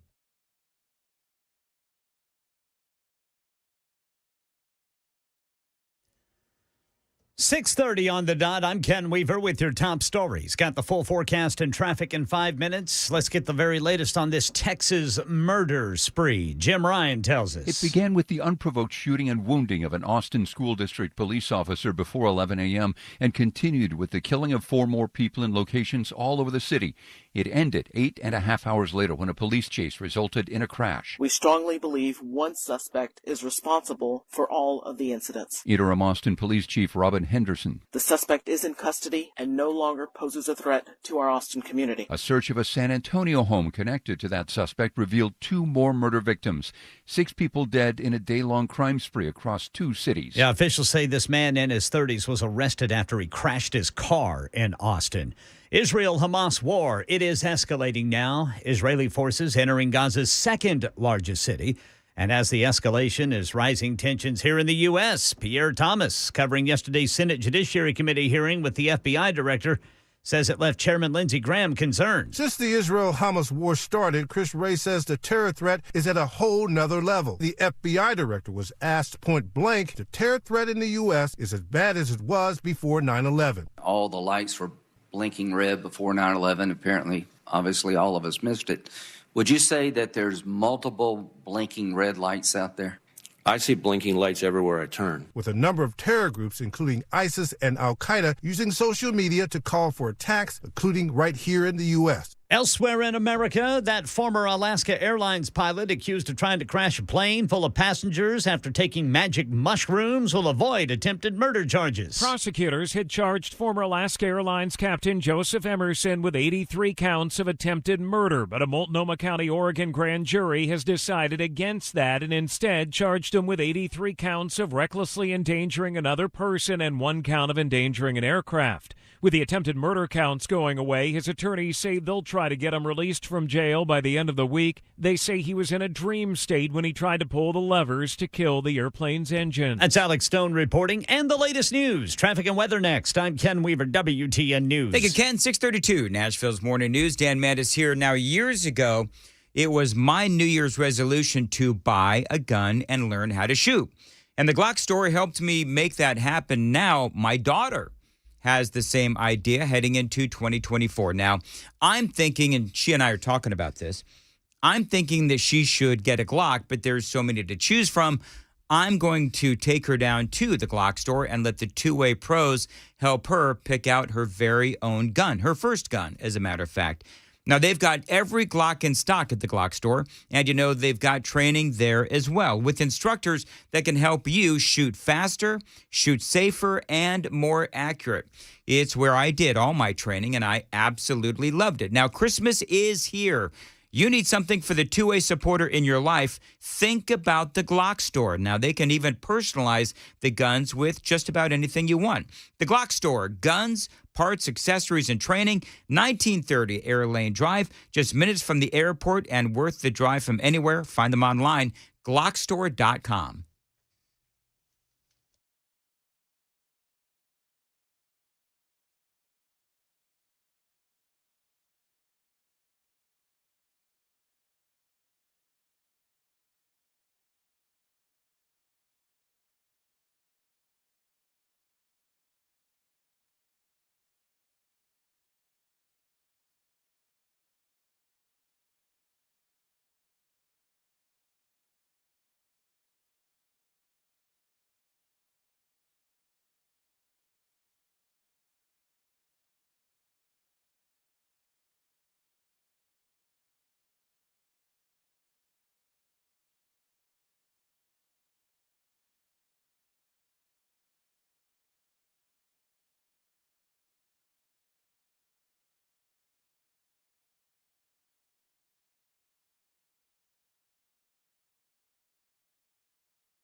637 Nashville's Morning News on Super Talk 99.7 WTN. Coming up, somebody please explain to me why it is that Donald Trump supporters are supposed to be shamed and embarrassed. I do find this interesting. There's a story out there about Kelsey Grammer. And, of course, if you don't know, the Frasier star is a big-time Donald Trump supporter. And he is in the news today because of that Trump support. So we're going to get into that straight ahead here on Nashville's Morning News on Super Talk 99.7 WTN. Coming up in the 7 o'clock hour, the former president has absolutely triggered the media. CNN has this story on like a 15-minute loop where the former president, they say that he said that he would be a dictator on day one of his presidency, and his comments being taken way out of context. I've got the full context and the full story coming up after the news at 7 on Super Talk 99.7 WTN. Cringe Jean-Pierre was on The View yesterday, and one of the things that she was asked about was Pramila Jayapal and, of course, her comments regarding rape and the war between Israel and Hamas. Morally, I think we cannot say that one war crime deserves another. I think we have to be balanced about bringing in the outrages against Palestinians. Yeah. 15,000 Palestinians have been killed in Israeli airstrikes. And it's horrible, but you don't see Israeli soldiers raping. Well, Dana, I think women. I don't want this to be the hierarchy of oppressions. I mean, people lost their ever-loving minds. There's nothing that is taken out of context in that short little montage where Pramila Jayapal, progressive, Democrat, squad member, and she basically is, at least to me, dismissing the fact that Hamas on October 7th and beyond have been raping Israeli women as a tactic of war. And so even the Democrats, and I've been talking about this the last couple of days, so I don't necessarily have to retrace the whole thing. The Democrats, though, were so absolutely horrified that they have now come up with a resolution condemning rape as a weapon of war. Now, Cringe Jean-Pierre, she was on The View yesterday, and she was asked about this, and I want you to listen closely because it's like she refuses to even comment on what Jayapal said. And to me, and others are pointing this out as well, to me, it's like she's really walking on eggshells, trying not to condemn what Jayapal said. The White House has been very unequivocal, as you just were, about the sexual violence carried out against Israeli women. The House Democrats are planning to introduce a resolution this week, both condemning the use of rape in war against Israeli women, seemingly in response to Progressive Caucus Chairwoman's comments this past weekend, Rep. Jayapal, basically saying we need to be balanced in our criticism, which was interpreted by many, myself included, to downplay the horrors of the actions of October 7th. Yeah, and so that's the way that the question was presented. You have two Democrats, by the way, real quickly, who are going to move forward with this resolution. Now, one of the things that I will say is how sad is it that the Democrats and the Republicans as well actually need a resolution to condemn what happened on October 7th and is what's happening now. Can we all just agree that it is never good to try and, air quoting here, both sides the issue of rape, which is what Pramila Jayapal is accused of doing? Now, I guess I shouldn't be surprised, but you just heard the question. Cringe Jean-Pierre simply will not condemn what the Congresswoman said. And she wouldn't say yes or no whether or not the White House would support the resolution. Does the White House support this resolution? And do you think the representative needs to clarify her remarks? So, look, I'm going to let the representative speak for herself. I just can't speak for her. I speak for the President of the United States. I am the White House press secretary, obviously, so that's who I speak for. Do you think, let me ask this real quick. Do you think that it was a Republican that said something abhorrent? Do you think she would be like, oh, I just speak for the president. I can't really speak for the congressperson? No, she would be all over this, obviously. And what I can say, and I said this in Sarah's question when I answered it, which is, it is when it comes to rape, that's reprehensible. When it comes to using rape as a weapon of war, that's reprehensible. We are very, very clear about denouncing Hamas's actions, and that's what the president has been clear about, and that's, as an administration more broadly, we're going to continue to be really, Do you think because of her perch, though, as a progressive leader, she should clarify her remarks? I speak for the president. She has to speak for herself. I mean, how hard is it to say, yeah, you know what? She might want to clarify those remarks. Because, again, even Democrats are horrified at those remarks. Well, guess what happened? Pramila Jayapal has indeed now clarified her remarks. This is from CNN. Jayapal issues new statement that she unequivocally condemns Hamas's use of rape and sexual violence as an act of war. You know, the one thing that I would say about this is if you have to be sort of forced into issuing a clarification, it's like being forced to apologize. Do you really mean it? I mean, I've aired you the audio many times now. I've played for you the audio many times. I think we all know what Jayapal said, and I think that we all understand the meaning behind her comments. Although now she says, let me be completely clear again, that I unequivocally condemn Hamas and their use of rape and sexual violence as an act of war. She said in her latest statement, this is horrific, and across the world, we must stand with our sisters, our families, and survivors of rape and sexual assault everywhere to condemn this violence and hold perpetrators accountable. While Jayapal, who is chairwoman of the Congressional Progressive Caucus, condemns the rape of Israeli women by Hamas and called it horrific on CNN's State of the Union on Sunday, she pointed out that over 15,000 Palestinians have been killed by Israeli attacks in Gaza since the start of the war, and said, as I just played you the audio, I think we have to be balanced about bringing in the outrages against Palestinians. Well, the thing that I would say is, first of all, I refuse to take Jayapal's numbers at face value. I mean, putting aside the whole rape thing, which is a big deal, but I don't take the number of 15,000 Palestinians have been killed because, number one, we don't know about that specific number. And number two, we also know that many of those have probably either been killed by Hamas rockets that were headed towards Israel, but they dropped in Gaza instead because we know that their rockets aren't really reliable. And so Hamas themselves have been known to kill many of the people of Gaza. That's number one. And number two, what about the human shields? So there's just the BS factor that is within all of these statements from Pramila Jayapal. I mean, it is just absolutely off the charts. It is 6:45. Time to check the roads from the Paul Winkler Investment WTN Traffic Center.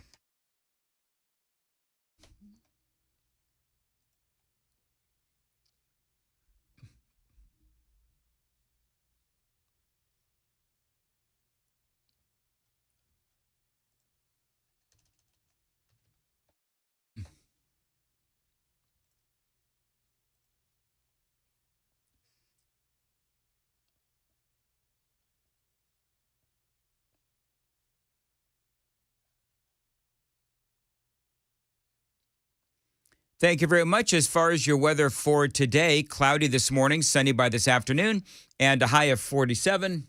Right now, 41 degrees at Super Talk, 99.7 WTN. Okay, so let's all be honest. There's a lot of you who are Donald Trump supporters. A lot of you are Ron DeSantis supporters, and a few of you are Nikki Haley supporters. But by and large, I think that we are all conservative, and I'm not going to castigate anyone for being a supporter of Nikki Haley. I'm not going to castigate or criticize anyone for being a supporter of Ron DeSantis or Donald Trump. But here's the thing that I find fascinating. Why is it that if you're a member of the left, you feel like you have the moral authority to condemn or criticize Donald Trump supporters. This is something that happened to Kelsey Grammer. Now, if you know anything about the Cheers star, the Frasier star, he is a Donald Trump supporter. And so he's out there giving interviews on his new version of Frasier.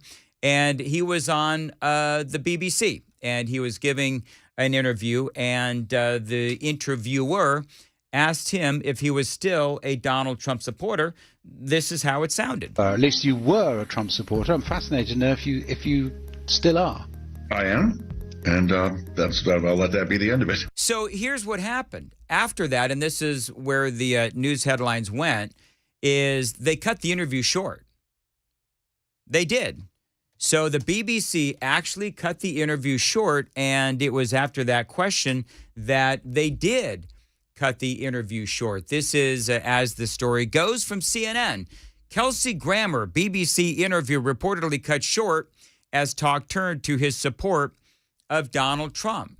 Justin Webb, one of the hosts of the Today program on BBC Radio 4, recalled that Grammer had mentioned that he was a supporter of Donald Trump. Turning to politics, Webb asked Grammer if he was still a supporter. And of course, you just heard the audio. Grammer said yes. After the segment ended, Webb went on to discuss Grammer's comment, saying, I have to say, actually, Kelsey Grammer himself was perfectly happy to go on talking about his support of Donald Trump. The Paramount PR people, less happy that he talked about it at some length. They said they decided that we'd had plenty of time for our interview, but I should stress that he was absolutely perfectly happy to talk about why he supports Donald Trump and still does in the coming election. Now, I looked for the audio. I can't find that part of the audio, so I'm not entirely certain the cadence of this interviewer. But it's just the way that the comment reads. He was perfectly happy to talk about why he supports Donald Trump and still does in the coming election. And it almost sounds like he's criticizing Kelsey Grammer. And it's like, are these folks on the left, are they really still? I realize that you've got the absolute lunatics on the left, which really seems to be a lot of these folks lately. But I don't know about you, but as a guy who supports Donald Trump, I don't feel shamed, even if these jackholes on the left want to try to shame me or you or anyone who, air quoting here, continues to support Donald Trump. Have you seen what's going on in the country lately? I refuse to be shamed. Hell, I feel vindicated because of what Joe Biden has done to the country over the last 3 years. I'm going to get into a lot of this coming up after the news at 7.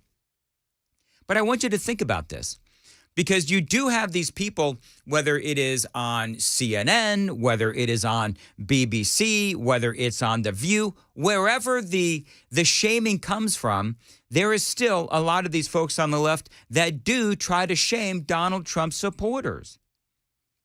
And Donald Trump supporters collectively, you ought to just shame the people on the left for supporting Joe Biden, because good Lord, look what's happened over the last 3 years. I mean, I've talked about wanting to go up to, I know the houses. I walk around my neighborhood all the time, and I know exactly which houses are the ones that had Biden-Harris campaign posters right there and campaign signs right there on the front lawn. I want to knock on their door and say, are you happy now? There's no shaming that Donald Trump supporters deserve. The shaming needs to go to the other side. Now, I would never do that, but I know the houses on my little route, through my neighborhood, and I know the homes around my, in my neighborhood, generally speaking, that had the Biden-Harris, signs. And I've talked about wanting to find my own Biden-Harris signs and put those signs right back up into the front lawns of those homes that supported Joe Biden as a reminder that they are the ones that did this to our country, whether we're talking about the economy, illegal immigration, fentanyl, the open borders, etc. So I don't know about you, but anybody who tries to shame you for being a supporter of anyone, whether it is on the right, anyone on the right, whether it is Donald Trump or Nikki Haley or Ron DeSantis, don't accept it. We should hold our heads high because we know what was going on during Donald Trump's first 4 years, and we sure as heck know what's going on right now with Joe Biden. And we, as conservatives, have absolutely nothing to be ashamed of. The other side, they've got a lot to be ashamed of. And we'll see what happens in 2024. 615-737-9986 is the super text line. It is open. Would love to get your reaction to all of this. 615-737-9986. Coming up in the news at 7 is Ken Weaver. Ken, what do we got? Texas murder spree, new development in the Georgia election interference case against former President Trump. The FBI director says he sees blinking warning lights everywhere, and a new tax being floated in one Middle Tennessee county. These stories and more at 7 on Super Talk 99.7 WTN. All right, thank you very much. At 6:53 on Nashville's Morning News. Friends, everything is changing so fast these days. That is a great thing. Now, back in my day, we were lucky if we could get one video to load on our desktop computer. But now, these days, there is the Xfinity 10G network. Now, let me tell you what that means. That means the fastest internet with faster speeds rolling out all the time, and internet that can power a house full of devices all at once with ultra low lag. That is exactly what's going on in my house. So while one person is streaming a movie from their room, another can be playing video games in the basement, and another may be YouTubing in the kitchen. It is, as we like to say, the next generation 10G network only from Xfinity. The future starts now, and now through December 21st, new customers can get 75 megabit internet on the next generation Xfinity 10G network for just $20 a month for 12 months with no annual contract. Go to xfinity.com/10G, call 1-800-XFINITY, or visit a store today. Requires paperless billing and autopay with stored bank account. Restrictions apply. Equipment taxes and fees extra. After promo, regular rates apply to internet service. Actual speeds vary.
I'm Ken Weaver with your top stories. We've got the full forecast and traffic in 5 minutes. We're following reports of 6 people killed, 3 wounded, including police officers in a Texas murder spree. A full report in just a moment. But first, new developments in the Georgia election interference case against former President Trump. Reports say prosecutors have added former Vice President Mike Pence to the witness list to testify against his old boss. The district attorney there, Fannie Willis, has requested a trial date of August 5th. Now to that murder spree in Texas. Jim Ryan says a one-man citywide spree of violence in Austin left 4 dead and 3 others wounded, including a pair of cops.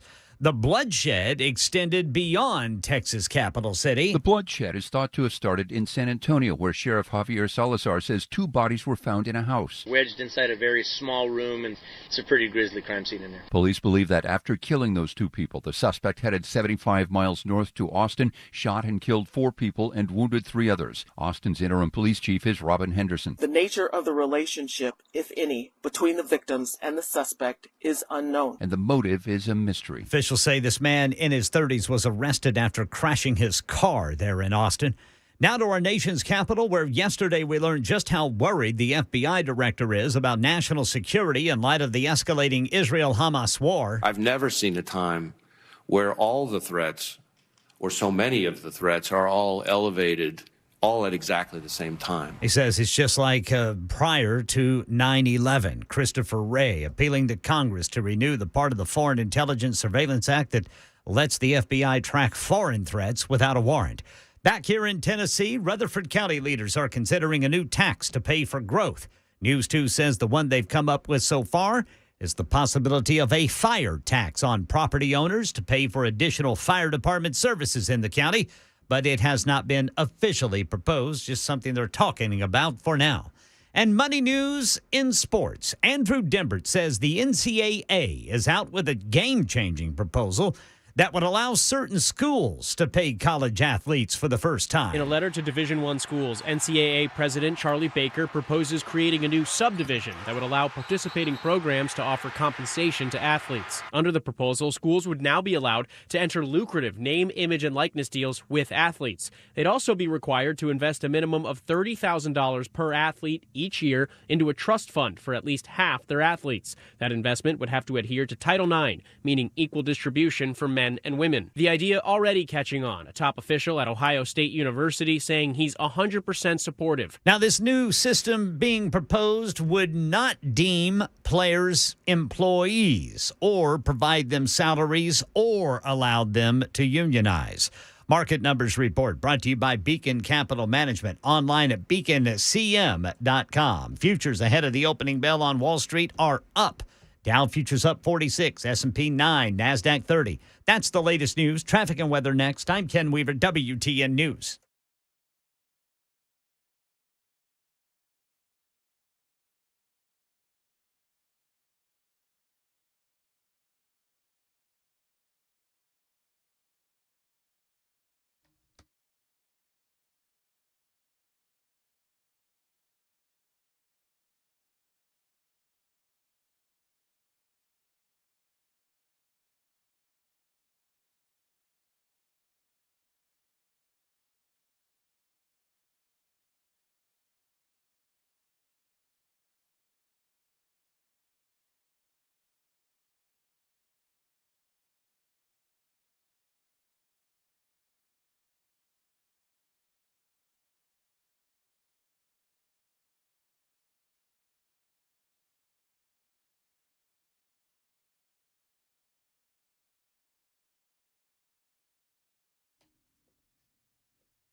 Selling your home during the holidays can be stressful, but it doesn't have to be. Dan Mandis here with the guaranteed offer for Mark Spain Real Estate. You can receive the strongest cash offer in the industry so that you can sell your home fast and make the most money this holiday season. You don't have to worry about the hassle of constant cleaning and making costly repairs.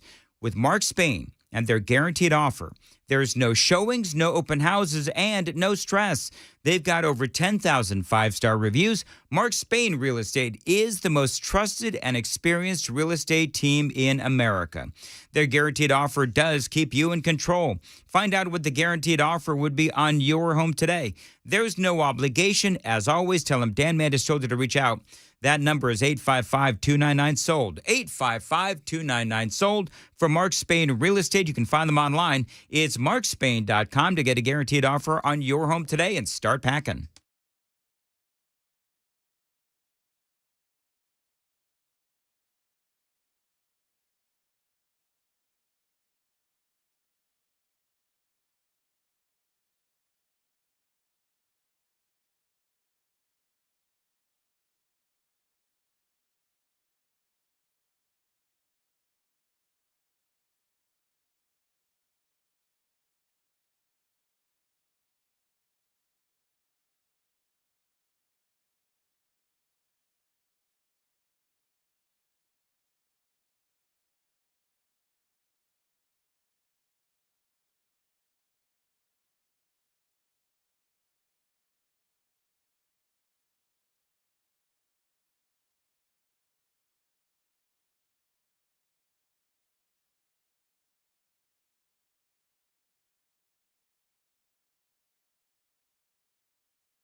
Nashville's Morning News with Dan Mandis. And go, my fellow Americans. We talk news. Super Talk 99.7 WTN. 708 Nashville's Morning News on Super Talk 99.7 WTN. Thank you very much for joining us, along with Ken Weaver, Johnny B. Dan Mandis here indeed. Welcome on in. Good morning. It is, Wednesday, right?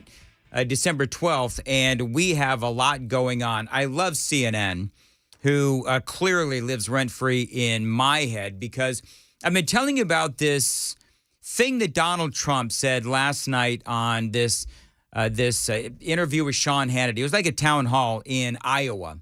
And one of the things that Donald Trump said, because you know that the left likes to say, oh, Donald Trump, you know, he's a dictator and he's going to use his next administration, if he wins the election, to exact revenge upon his political enemies, right? And so, you know, Hannity asked Trump the question. All right, so the left is obsessed with this accusation that you are going to be a dictator if you win the election. And so let's just put this to bed, shall we? The media has been focused on this and attacking you.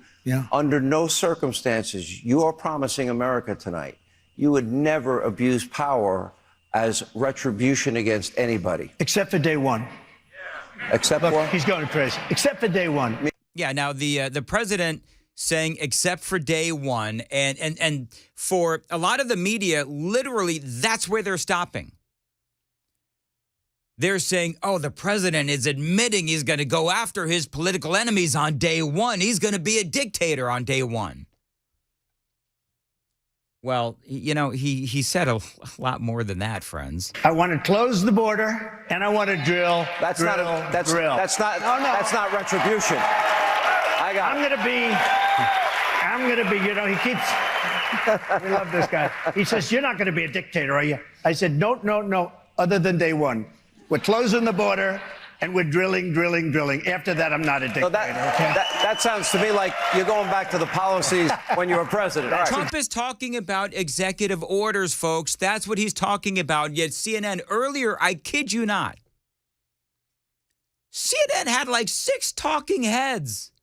Not 1, not 2, but 6 talking heads discussing about how Donald Trump is saying he's going to be a dictator on day one of his new administration. And they were on like this 15-minute topic loop where it was like every 15 minutes they were speaking about this. Now, clearly, the president said that he will be a dictator on day one as it relates to signing executive orders. I mean, obviously. By the way, to put that in perspective, and I mentioned this in the first hour, do you know how many executive orders Donald Trump signed, not on his first day in office, his first 10 days in office? He signed 7. How many did Joe Biden sign? On his first day in office, 24. So anybody who says, oh, Donald Trump's going to be a dictator, really? Let's talk about Joe Biden, shall we?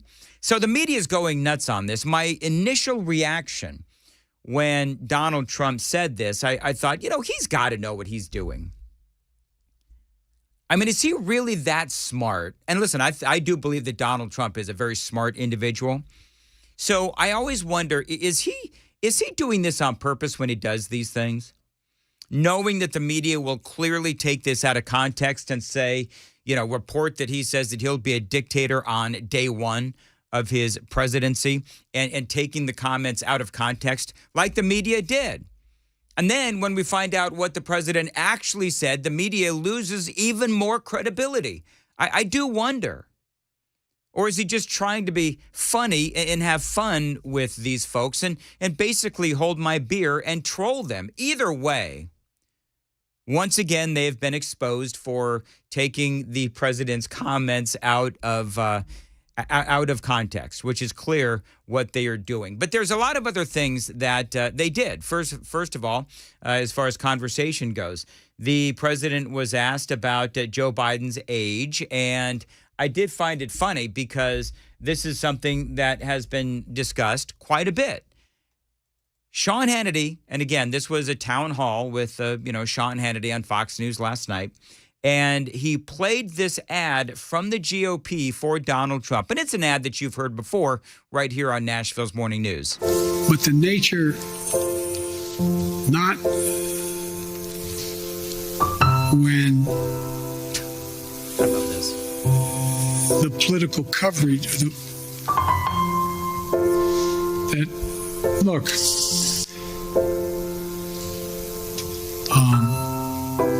some of the political players and some of the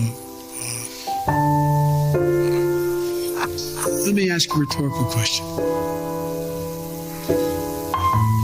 No, I won't. Anyways. I mean, that is an actual ad from the GOP. I love the piano. You know what's great about that ad, and we'll get Donald Trump's reaction in a second, but what's great about that ad is there's no voiceover. There's nothing except Joe Biden's words and video of Biden, trying to figure out what the hell to say. Because it doesn't need any other context. It's Joe Biden, the Roomba president, being Joe. And so Donald Trump was asked to react to Joe Biden's lack of what I always like to call mental acuity. And it's straight ahead at 7:15. Time to check the roads from the Paul Winkler Investment WTN Traffic Center.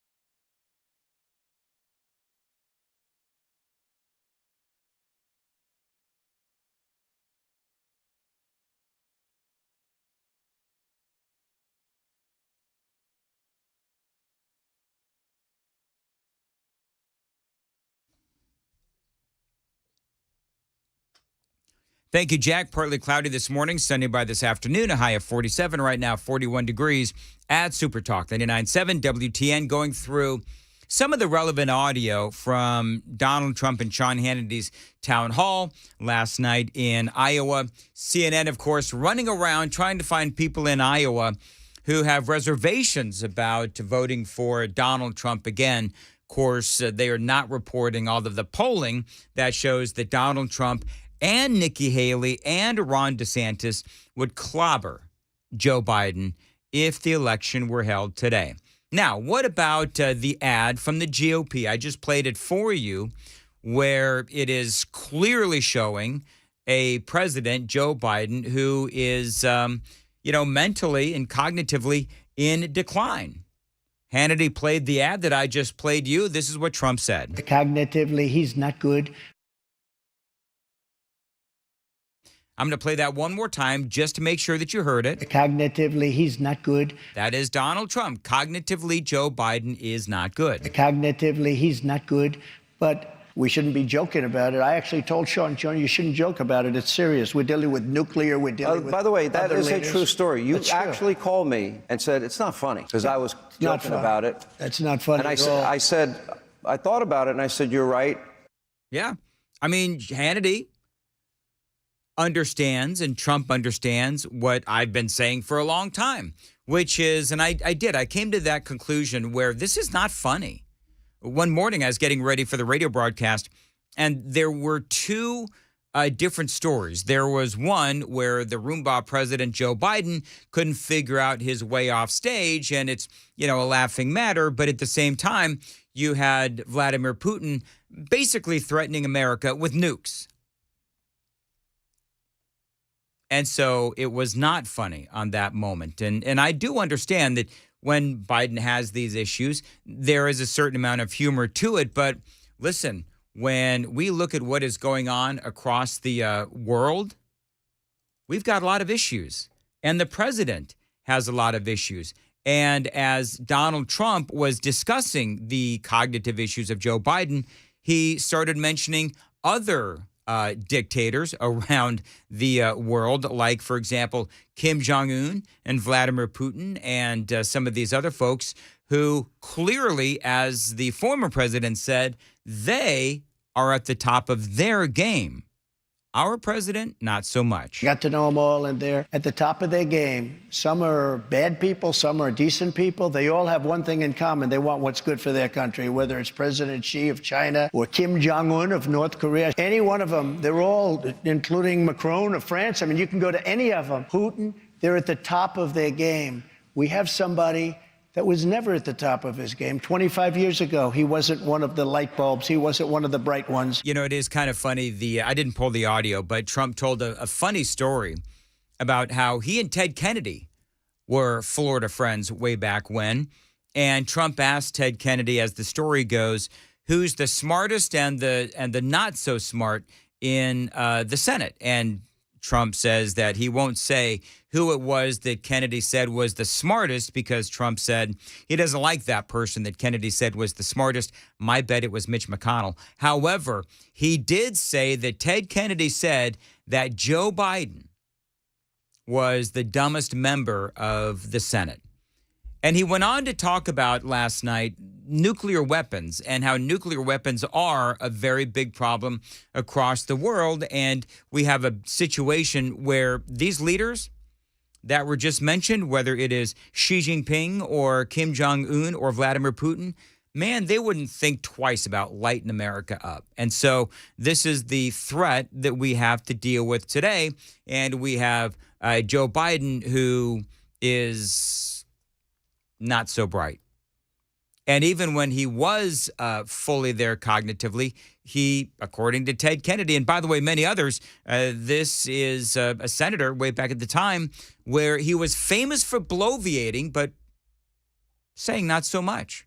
Now, apparently last night, Joe Biden said that he wasn't actually confident that he'd be running for re-election if Donald Trump was not running for re-election. This is also one of the stories that's out there today. In other words, Biden apparently said in this closed-door fundraiser in Massachusetts, the only reason that he is running is because Donald Trump is running.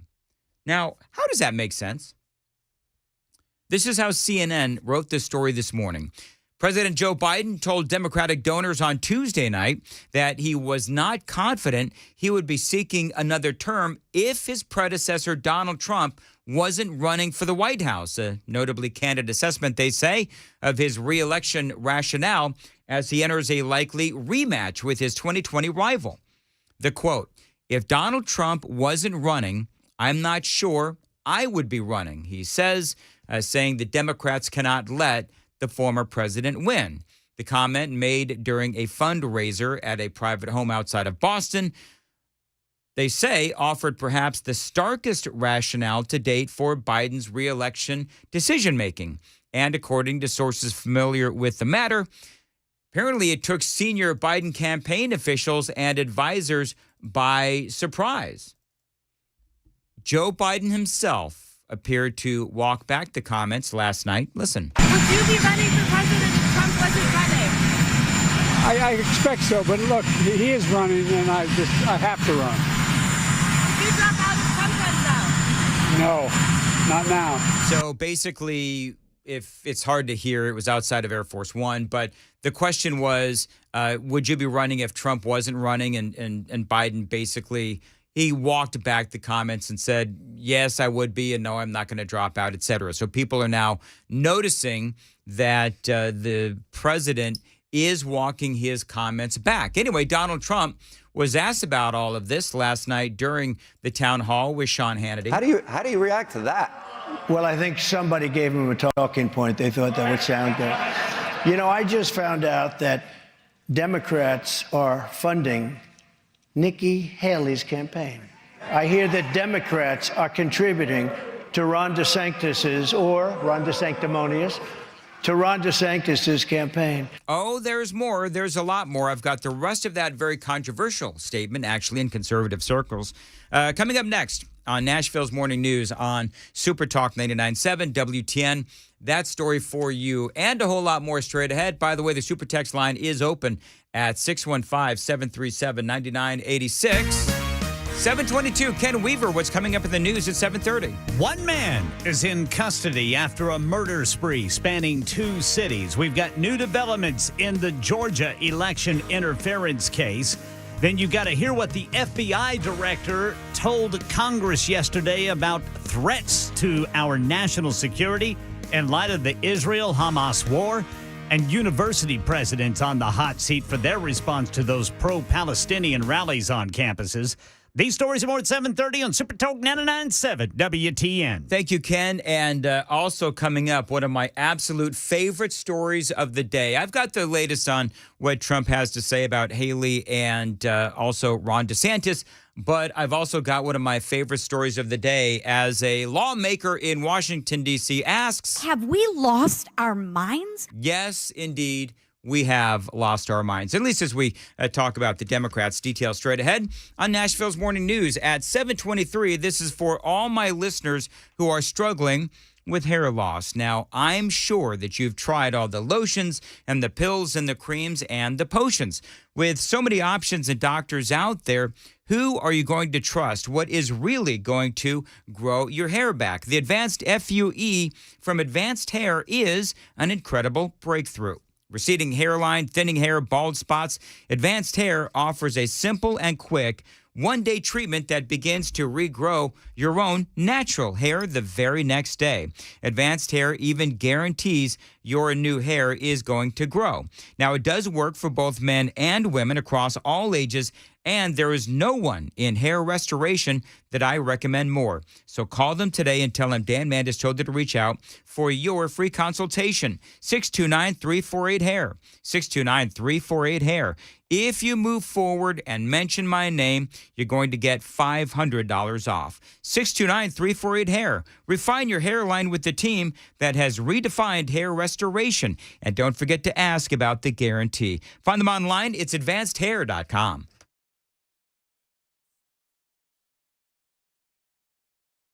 Hi, I'm Paul Winkler. You often hear me talk about diversification in the investing process, but how do we diversify? Well, we look for things that move in dissimilar fashion historically. Some of those market areas might be really small companies or really large companies, or very growth-oriented companies or value-oriented companies. And one of the things that we find is that when we diversify between these various segments, we can reduce the volatility of the portfolio because they don't move in tandem with each other historically.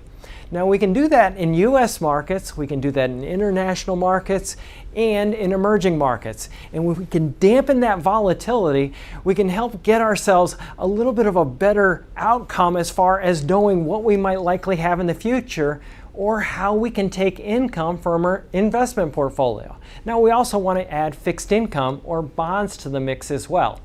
Now, if we know that we need to do this, what's the best way to do it? Well, one of the things that we often teach is this concept of market efficiency.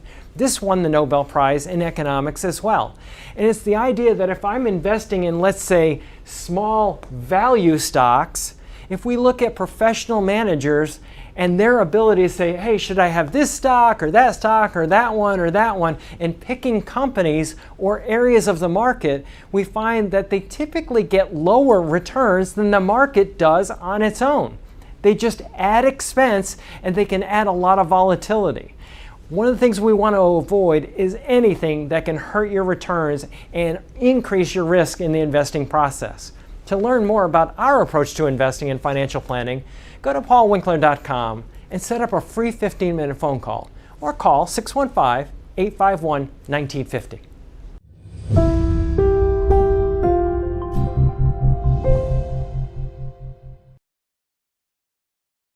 For many of us, generators are becoming a must-have household appliance. From unpredictable weather to surprise outages, it's better to be safe than sorry. Generator Supercenter of Nashville offers fast and easy installations with 24/7 service and monitoring to all brands of generators and expert repairs done right. Our mission is to make owning a backup generator simple and easy. Visit your local store today or check us out online. Generator Supercenter of Nashville. We serve all Middle Tennessee.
Your home is a big investment. USS, they are here to help you protect it. They help me protect my investment in my home. These are the folks that I turn to anytime I have a problem. I do call the experts in waterproofing, foundation repair, and concrete leveling, to name just a few. USS, United Structural Systems. These folks have been helping customers for years, and they've got 25,000 100% satisfied clients, including me. Now, they've got a long list of things that they can help you with: concrete lifting, foundation repair, basement and crawl space waterproofing, to name just a few. You go to their website and they've got just a long list of things they can help you with. And so you want to check them out online, USSTN.com. We guarantee our best. Call them at 615-488-7855. They've been helping Middle Tennesseans since 1994 with all kinds of things. Tell them Dan Mandis told you to reach out, 615-488-7855, USSTN.com.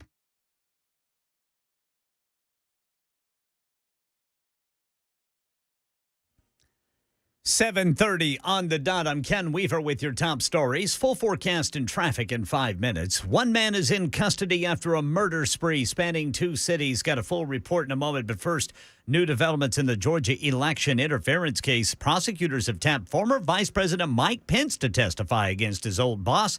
They want that trial to start August 5th. And the payroll processor ADP has a sneak peek at what the government might say on Jobs Friday. ADP says that 103,000 jobs were added in the month of November in this country. That is way below expectations. Now to Texas, where police say 6 people are dead, 3 injured, including 2 police officers. The killings in Austin and San Antonio. This is Austin Police Department Interim Chief Robin Henderson. Based on information obtained over the course of these investigations, we strongly believe one suspect is responsible for all of the incidents. The suspect is in custody and no longer poses a threat to our Austin community. Officials say a man in his 30s was arrested in Austin after crashing his vehicle. Israel-Hamas war. Israeli soldiers' ground campaign now in Gaza's second largest city, and the escalation is cause for alarm here in the U.S. Liz Landers reports on a warning from FBI Director Christopher Wray to Congress yesterday. The threat level has gone to a whole nother level since October 7th. Wray made the comment as he urged Congress to renew a surveillance program that allows the government to keep tabs on foreign nationals outside the country without a warrant. The expiration of our 702 authorities would be devastating to the FBI's ability to protect Americans from those threats. U.S. Senate's expected to hold a test vote today on President Biden's request of $106 billion in aid to Israel and Ukraine. Breaking news now. This is from the New York Times. Norman Lear, whose comedies, including All in the Family, push TV into topical new realms, has died at the age of 101. That's the latest news. Traffic and weather next. I'm Ken Weaver, WTN News. Thank you, Ken. Thank you, Ken. Am I supposed to do, I think I'm supposed to do Kellum here. Johnny, I'm sorry. Kellum Stem Cell Institute. This is why Johnny secretly hates working with me. So many of us deal with sports injuries like concussions, even Lou Gehrig's disease, and autism. There is good news now, my friends. Whether it is you or a loved one suffering, there's now a cutting-edge treatment available for you from the Kellum Stem Cell Institute. Dr. Ethan Kellum specializes in the harvesting of and then the redeploying of your own stem cells to attack inflammation in your body to help it heal. Now, this is your body providing your cells and your solutions. And Dr. Ethan Kellum, he can help you today. Now, he is a doctor with the Tennessee Titans, and he can be your doctor as well. They can also, by the way, at the Kellum Stem Cell Institute, store your cells indefinitely so that you can use them when you need them. Dr. Ethan Kellum and his staff can also help you with congestive heart failure and lung issues too. From asthma to arthritis, they can help you today, and they now accept care credit. 615-850-4415. Find them online, the KellumStemCellInstitute.com, KELLUM, KellumStemCellInstitute.com. Your body, your cells, your solution.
7:38, Nashville's morning news on Super Talk 99.7 WTN. By the way, it is December 6th, not December 12th.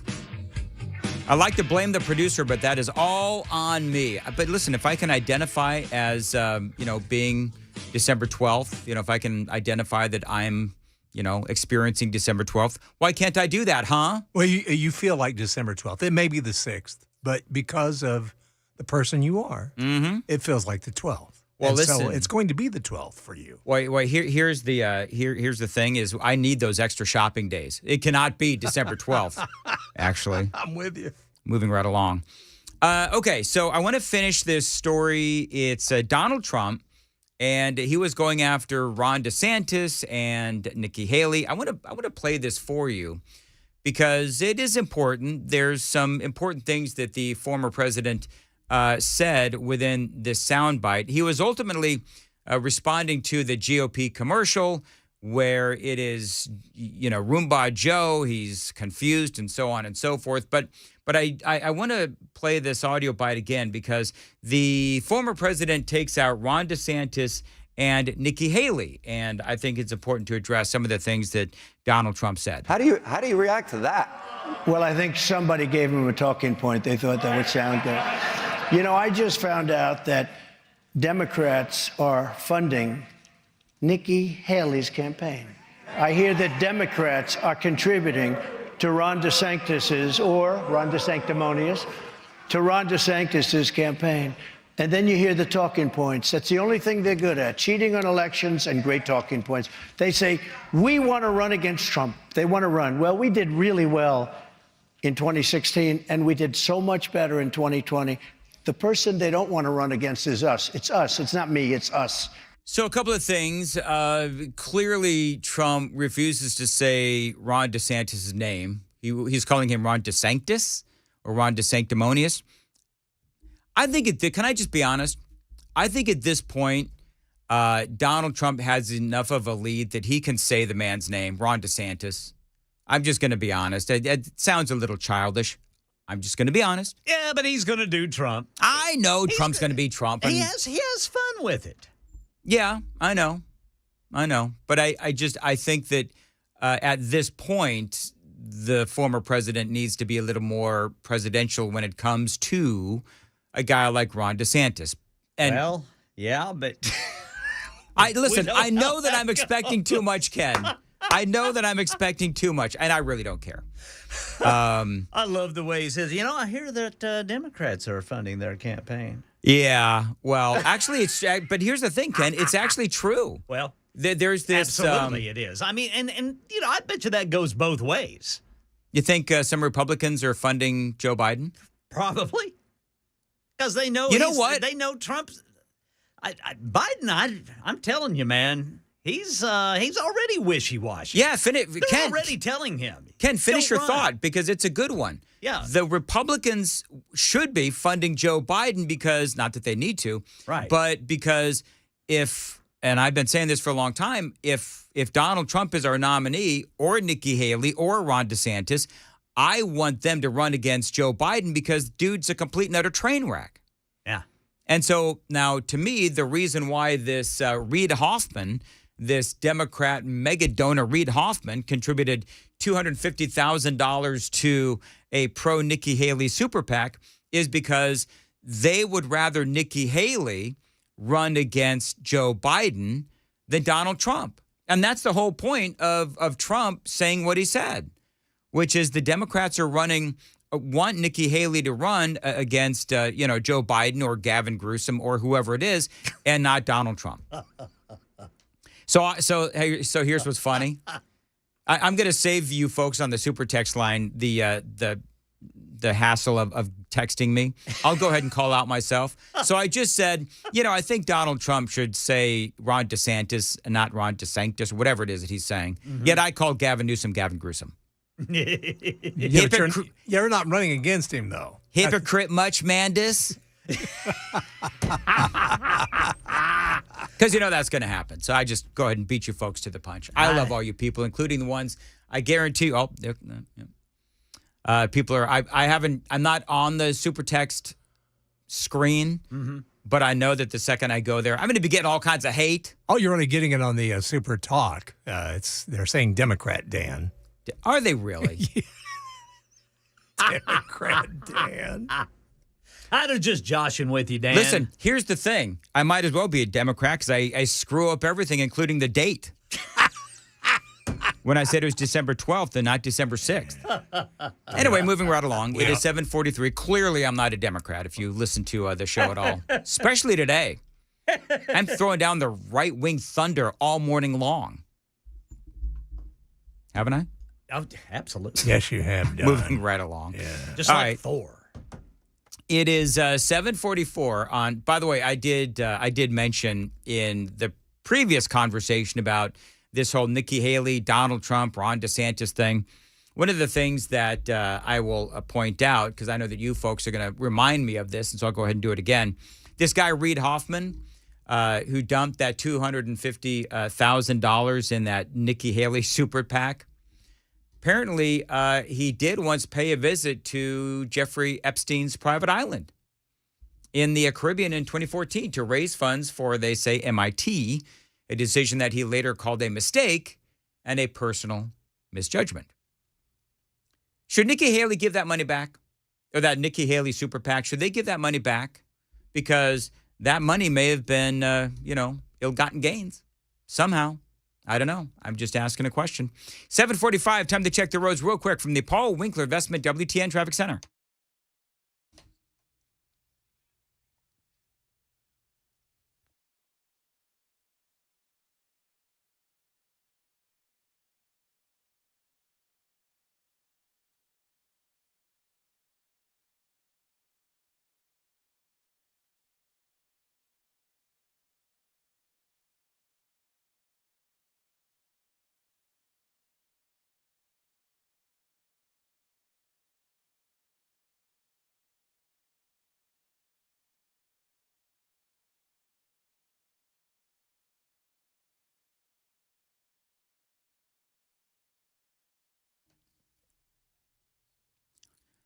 Cloudy this morning, sunny by this afternoon, a high of 47. Right now, 40 degrees at Super Talk 99.7 WTN. America in reverse. Now, we all know that is Gavin Newsom, and he seemed to coin that phrase trying to take out Republicans, saying that Republicans were going to send America spiraling into reverse. America in reverse. But, the more that I realized what exactly it is that the Democrats do, and of course I document this every single day, I realized that it really is the Democrat Party that sends America into reverse. America in reverse. And you know who was talking about that yesterday? A representative named Lisa McClain. Now, she was just spitting mad during a hearing. The hearing was about Joe Biden and the Biden administration wanting to expand Title IX to include transgender folks. And so we all know what that means. I mean, if you know the name Riley Gaines, you know that she is emblematic, and she testified yesterday in this hearing, by the way. She is emblematic of what happens when you let transgender women or men play against females. The men almost always win. I told you about the Illinois cycling race yesterday, where you had the gold and the silver. They were both won by transgender females or two men. And the one in third place was actually a female. And so I love how the representative, again, Lisa McClain, she just absolutely went off. She was really angry. Have we lost our minds? I sat here and listened to every label imaginable. I am here to protect women, girls. And for that, by the way, part of what she said is she has been getting attacked viciously and vehemently for simply trying to protect girls and girls' sports. My God, why do I have to apologize for that? We spent decades trying to protect women. And you know what? We won. We won. So I will not apologize now or forever for trying to protect my daughters and women in sports. And that's what this hearing was about. It is amazing, too, when you think about it, because, and I've said this 1,000 times, I know that you folks know, but I am dismayed as to why it is that women would vote for the Democrat Party. I mean, just look at the news in the last couple of days. You had Pramila Jayapal both siding, if you will, the rape war tactic that was utilized by Hamas, and she just glossed right over that and wanted to keep the focus on Israel. So there's that story, which I covered for you yesterday and earlier this morning. And, of course, you also have the situation regarding Title IX, where you have the rights of women. If Joe Biden and the Democrats have their way, their civil rights, the civil rights of women, are going to be diminished once these transgender folks get expanded and included into Title IX. Protecting women. So you know what? I am a woman, and let me tell you, hear me roar, because I will not stop protecting women. You want to know why? Because we have rights too. Mm-hmm. Women have rights too. And our daughters have rights too. I mean, it's true. Let me be explicitly clear on that. And I will never stop protecting our daughters. I love that. You know, she says, I will never stop protecting. I will never apologize for wanting to protect our daughters and protect women, generally speaking. I love that. And see, this is the kind of, earlier in the program, I spoke about how I don't know why it is that people in the media feel like they have the right to shame Donald Trump supporters, because what have we done to America? Last time I saw, we voted in a guy into office who had a great economy, protected our border, protected America, and stood up for America. And now you look at what's going on with Joe Biden, and the country is a complete and utter train wreck. I like conservatives like Donald Trump and others who will unabashedly and unapologetically stand up for conservative values. And this Lisa McClain is certainly one of them. This hearing today has been extremely informative and heartbreaking. Frankly, I am mystified by the Biden administration's shameless failures to protect women's rights. We talk about protecting women's rights like that's such a bad thing, that's so evil to protect women's rights. Have we lost our mind? The administration's proposed Title IX rule will rewind decades of progress in women's rights. That's right. I mean, listen, that is, again, Lisa McClain, and she said it. America in reverse. That is courtesy of the Biden administration, rewinding women's rights, and just great audio and a great speech of just unapologetic in conservative values, and I love that. Lisa McClain, Republican representative, at 7:51 on Nashville's Morning News on Super Talk 99.7 WTN. By the way, the Super Text line is very busy this morning. I'll read some of your missives in the 8 o'clock hour. And right now we've got Ken Weaver. Ken, what's coming up in the news at 8? Well, we got the update on the murder spree spanning 2 cities in the Lone Star State. New developments in that election interference case in Georgia. We've got a dire warning from the FBI director with escalating tensions between Israel and Hamas. That leading to tension here. University presidents on the hot seat for all those pro-Palestinian rallies. And Taylor Swift news and Norman Lear news coming up at 8 on Super Talk 99.7 WTN. Thank you, Ken. At 7:52, got a lot more straight ahead. We've got Cringe Jean-Pierre. She was on The View, and some of those, Ken's got the story coming up at the top of the hour. Some of those, presidents of like Harvard and some of these other places where they don't really seem to care about the anti-Semitism that is happening on college campuses. That story for you and a whole lot more straight ahead on Nashville's Morning News on Super Talk 99.7 WTN.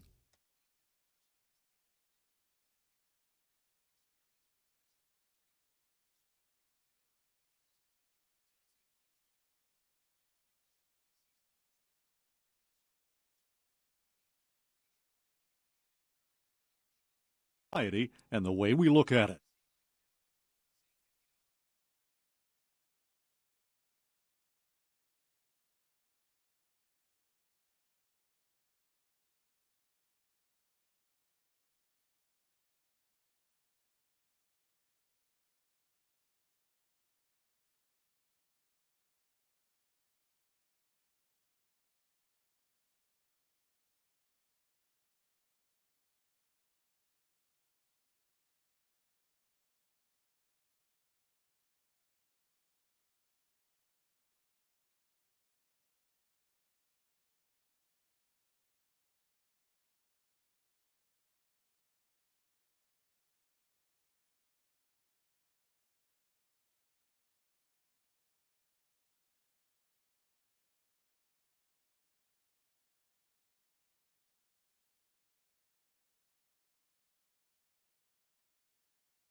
It's 8 o'clock. I'm Ken Weaver with your top stories. Full forecast and traffic in 5 minutes. That murder spree spanning 2 cities. Got an update on that. Full report. But first, late word out of Atlanta. Prosecutors are tapping former Vice President Mike Pence to testify against his old boss in the election interference case. Prosecutors want to go to trial on August 5th. Now to that murder spree in Texas. Austin Interim Police Chief Robin Henderson says one man shot and killed 6 people. 4 in Austin, 2 in San Antonio. Based on information obtained over the course of these investigations, we strongly believe one suspect is responsible for all of the incidents. The suspect is in custody and no longer poses a threat to our Austin community. No motive given for the killings. By the way, 2 police officers were injured in all of that. Israel-Hamas war. Israeli forces have expanded the ground operation to the 2nd largest city in Gaza. Meanwhile, here in America, a sharp warning from FBI Director Christopher Wray to Congress about the current threat environment. I've never seen a time where all the threats, or so many of the threats, are all elevated all at exactly the same time. Says it's just like before 9/11. The Department of Justice seeing a spike in threats against Muslims and Jewish Americans since October 7th. And the latter is what university presidents are on the hot seat for with all of the pro-Palestinian rallies on campuses. The presidents of 3 top universities were grilled on Capitol Hill, accused of not doing enough to crack down on hate. Does calling for the genocide of Jews violate Harvard's rules of bullying and harassment? Yes or no? It can be, depending on the context. What's the context? Targeted as an individual, targeted at an individual. It's targeted at Jewish students, Jewish individuals. Do you understand your testimony is dehumanizing them? Congresswoman Elise Stefanik, a Harvard grad, called the school president's response deafening. That is Liz Landers reporting. Back here in Tennessee, Rutherford County leaders are considering a new tax to pay for growth. News 2 says the one they've come up with so far is the possibility of a fire tax on property owners to pay for any additional fire department services needed throughout the county. It has not been officially proposed, just something commissioners are looking at for right now. Entertainment news, Swifties celebrate. Your girl Taylor Swift has been named Time Magazine's Person of the Year. Elsewhere, tributes will be pouring in after the passing of a legendary television producer. Boy, the way Glenn Miller played. Norman Lear produced some of the most popular sitcoms of the 1970s, including the classic All in the Family. The show, which premiered in 1971, was based on a British sitcom, Till Death Us Do Part. In a TV Legends interview, Lear said when he read the script, I thought, oh my God, my dad and me, we thought about all of these things. In 1999, President Bill Clinton awarded Lear the National Medal of Arts, noting that Norman Lear has held up a mirror to American society and the way we look at it. Bill Deal reporting Lear was 101 years old, died of natural causes, surrounded by his family in Los Angeles yesterday, according to an obituary posted by NormanLear.com. Market numbers report brought to you by Beacon Capital Management, online at beaconcm.com. Right now, futures up ahead of the opening bell on Wall Street. Dow up 83, S&P up 18, NASDAQ up 100. That's the latest news. Traffic and weather next. I'm Ken Weaver, WTN News.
Nashville's morning news with Dan Mandis. And so, my fellow Americans, We talk news. Super Talk 99.7 WTN. 8:07 Nashville's morning news on Super Talk 99.7 WTN. My cup runneth over with all kinds of content today. And Ken, I got to ask you, Ken, I got to ask you. What's that, Brother Dan Mandis? So you're covering this story. I'm going to fully admit to folks, because there is so many things that I'm talking about this morning. This discussion of the university presidents refusing to basically say that these anti-Semitic chants and everything going on in the college campuses across America today is somehow not necessarily anti-Semitic or hate speech. And you have now some of these folks that are looking at this and saying, you know what, these presidents of Harvard and UPenn and MIT, they have to resign. This is the headline from the Daily Mail. After they refuse to outright condemn calls for genocide against Jews on their campuses. So I'm trying to get caught up on all this. So I've got one piece of audio that is sort of emblematic of everything that happened yesterday. And billionaire Bill Ackman is now demanding that the presidents of Harvard and UPenn and MIT all resign after they refuse to outright condemn these calls for genocide against Jews on their campuses. So Elise Stefanik, who is a favorite of mine, she is questioning the president of UPenn. It didn't go well, and I'm just going to play you this part of the audio where she is trying to get them to basically condemn these calls for genocide that is happening on their college campuses. Does calling for the genocide of Jews violate Penn's rules or code of conduct? Yes or no? If the speech turns into conduct, it can be harassment. Yes. I am asking specifically calling for the genocide of Jews. Does that constitute bullying or harassment? If it is directed and severe or pervasive, it is harassment. So the answer is yes. It is a context-dependent decision, Congresswoman. It's a context-dependent decision. That's your testimony today. Calling for the genocide of Jews is depending upon the context. That is not bullying or harassment. This is the easiest question to answer yes, Ms. McGill. I mean, apparently Ms. McGill was not able to answer the question. The stunning thing is that let's say that there were similar chants that were directed at black folks or Muslims. There would be and you shouldn't have those kinds of chants or whatever on college campuses or anywhere. But it is stunning that they simply can't condemn these chants or these calls for genocide. I mean, when you talk about, well, it depends on the context, are you really? It depends on the context? And so the more that you listen to these, not one, not two, but three campus presidents at these schools like Harvard and MIT, and don't forget UPenn has that, I mean, I've gone through this before, UPenn has a lot of ties to President Joe Biden. And that is who is being questioned right now. The audio that I'm playing for you is the president of UPenn, and Elise Stefanik goes right after this woman, and she should. So is your testimony that you will not answer yes? If the yes speech or no? if the speech becomes conduct, it can be harassment. Yes. Conduct meaning committing the act of genocide? The speech is not harassment? This is unacceptable, Ms. McGill. I'm going to give you one more opportunity for the world to see your answer. Does calling for the genocide of Jews violate Penn's code of conduct when it comes to bullying and harassment? Yes or no? Yeah, and basically they had to be bullied into answering the question. Ultimately, they had to be cajoled into agreeing and saying, well, yes, it is harassment. But, you know, it was interesting because you have Stefanik, who is trying to give them every opportunity. And basically they wouldn't. And now this is the story from the Daily Mail. And because we all know what's happening on the college campuses, right? I mean, you've got all of these people with their signs and, their chants from the river to the free, from the river to the sea, Palestine will be free, all that stuff. And we know and they know what that means, the elimination of Jews or genocide. Billionaire Bill Ackman is leading calls for the resignation of the presidents of Harvard, UPenn, and MIT after all three refused to say that calling for the genocide of Jews on campus breached their rules and amounted to harassment. The three school leaders have been called before the House Committee on Education and the Workplace to answer for the rise in anti-Semitism on their campuses. Now, the testimony was breathtaking. One after another, all three said calling for the genocide of Jews was anti-Semitic hate speech, but didn't necessarily break their school rules. I saw a story the other day because not only is it breathtaking, but it's heartbreaking as well. And I saw a story the other day, and it didn't surprise me, but I wondered exactly why it is that more and more workplaces are saying, you know what, you don't really need a college education to be hired by our company. And part of me wonders why that is. Is it because the collegiate system has become such a complete and utter joke? Because of all of the leftist propaganda that is being taught and allowed on the campus? Is that why it is? Because you'll notice that this is happening more and more, where this story has gone sort of viral today. It's in the news, definitely, where they refuse to call it harassment.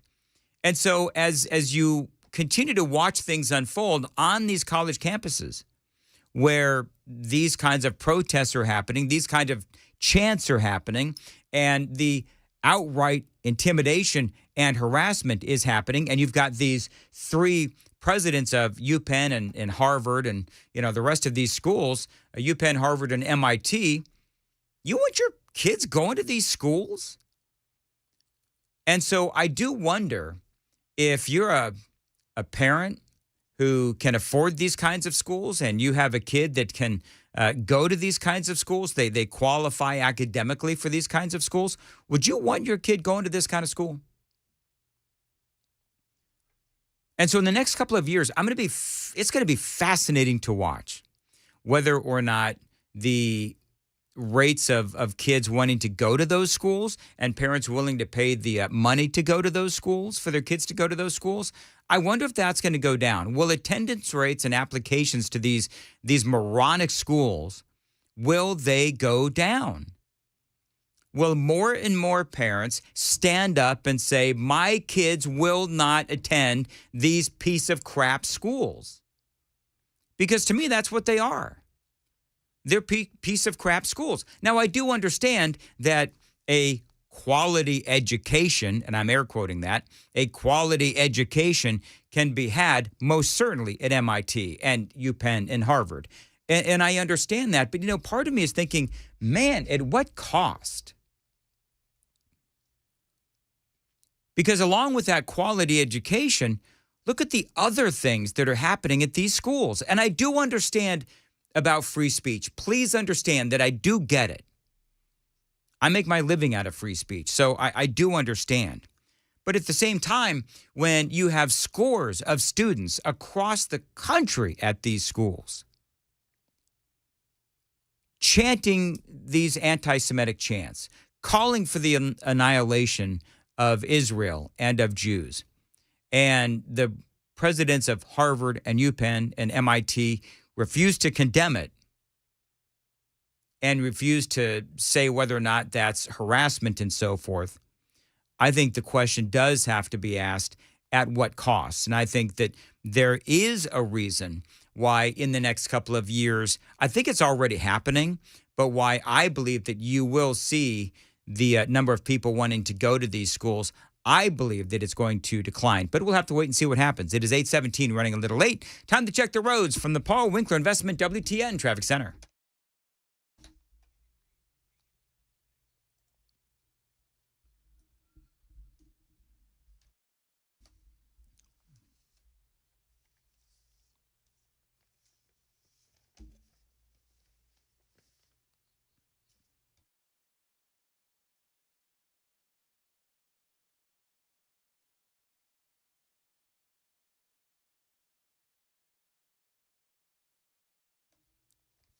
Thank you very much. As far as your weather goes, cloudy this morning, sunny by this afternoon, and a high of 47 degrees at Super Talk 99.7 WTN. Right now, the temperature is 41 on Super Talk 99.7. 49.78 says, talking about what is going on in these schools across America.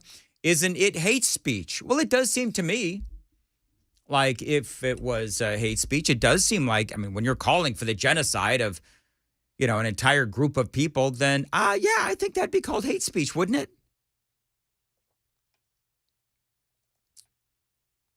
Jason says, Dan, I would be tickled to death if my son wanted to go to trade school and not college. I've talked to so many people who have been faced with that dilemma about whether or not to send your kids to a trade school, whether to encourage your kids to go to college. And, you know, my kids, I had one that went off to college. I had one that is, out there working her way through, not college, but just working her way through life. And I got to tell you that for, millions of parents across the country, this is a very big deal. John says the mighty Rush Limbaugh always said, follow the money. And that is true. And so that's going to be another big question. Here's the thing. And Bill Ackman, I was talking about Bill Ackman. He's a billionaire who's, very much part of the, the sort of collegiate culture. And he's calling for these three to be fired. That's going to be a very big question. Will the donor class, not the donor class to politicians, but will the donor class for these colleges, will they still be getting the donations from, the past graduates of those schools? Or will they be so sickened by what they're hearing at, in these hearings on Capitol Hill or during these protests on colleges across the country? Will they be so sickened by what they're hearing that they'll say, you know what? No. I'm absolutely not going to, as a matter of fact, write any more checks to my alma mater. Simply not going to do it. The super text line is on fire. Follow the money. Definitely take down the colleges. Follow the money. Make sure you don't send your kids to these schools. I totally get it. I do. And here's the thing, and I'm just going to say this, then I'm going to be done. I know so many people out there that are making six figures or close to it, working in trades with no school debt. How many of you regret sending your kids to college? That would be another, I could do an entire hour of talk radio and calls on this if I wanted to, but I can't because I'm in morning drive these days. But I could do an entire, maybe Matt Murphy will do it. Maybe Chris will do it. Take calls from folks saying, if you are getting ready to send your kids, your son or your daughter is a junior or a senior in high school right now, and you hear this crap going on at MIT, at Harvard, at UPenn, would you break your kids' hearts and change your mind and say, no, I'm not going to send you to that school because that school is anti-Semitic and is tolerating anti-Semitism? And it's going on, by the way, just so you know, this isn't just at MIT and Harvard and at UPenn. This is everywhere in different forms to different degrees. So do you break your kids' hearts and you say, I know that you've spent the last 4 years studying your arse off to go to MIT or to go to Harvard or to go to UPenn, but I'm not going to spend that money. I'm not going to let my money go to that school. Because I'm going to be honest and tell you that it would be a conundrum for me if I had kids that were in a junior or senior in high school, and I was trying to decide how I was going to guide my child. Because a lot of you will say, and this is a good take to have, a lot of you will say, I'm going to send my kids there for the education, but I've also instilled my values in my children so they know to shut out that part of what is going on at the school, that part of the culture at that school. You can also say that you can send your kids there and maybe your kids can help educate the ignorant and the ignorance that they will find on the campus. So there's a number of different ways that, you can play this. I maybe Matt or Brian or Chris will take calls on that because I think that it is a great topic. It is 8:22. Ken Weaver, what's coming up in the news? Update you on that Texas murder spree. One man responsible for murders in 2 cities. Israel-Hamas war escalation. Israeli forces now entering Gaza's second largest city. News for Blue Raider Nation. You've got a new football coach. It is official. Legendary television producer behind many sitcoms has passed away today. And there's reason for Swifties to celebrate. And the latest Monday news at 8:30 on Super Talk 99.7 WTN. Thank you very much, Ken. At 8:23, Dan Mandis here with a question for you, my friends. If your roof was destroyed in a storm, how much of that replacement cost would your insurance company cover? Now, if you don't know, you really do need to ask because I've actually known people in my life who have been absolutely screwed by their insurance companies by just this situation.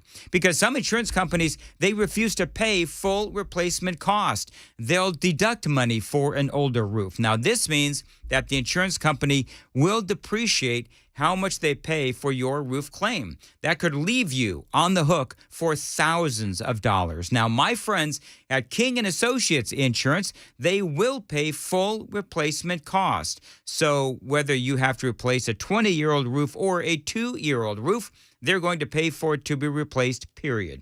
Now, it is that kind of customer focus that makes them one of a kind here in Middle Tennessee.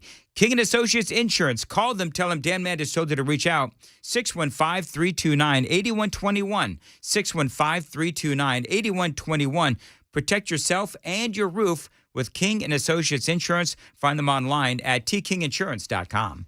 Hi, I'm Paul Winkler. You often hear me talk about diversification in the investing process, but how do we diversify?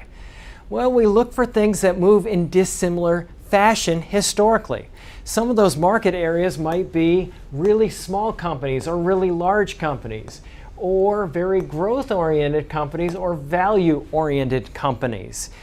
And one of the things that we find is that when we diversify between these various segments, we can reduce the volatility of the portfolio because they don't move in tandem with each other historically.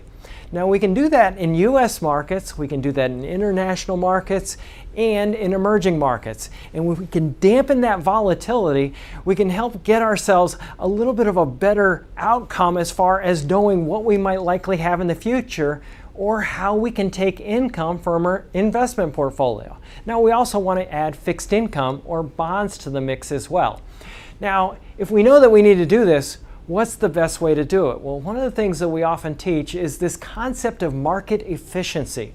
This won the Nobel Prize in economics as well.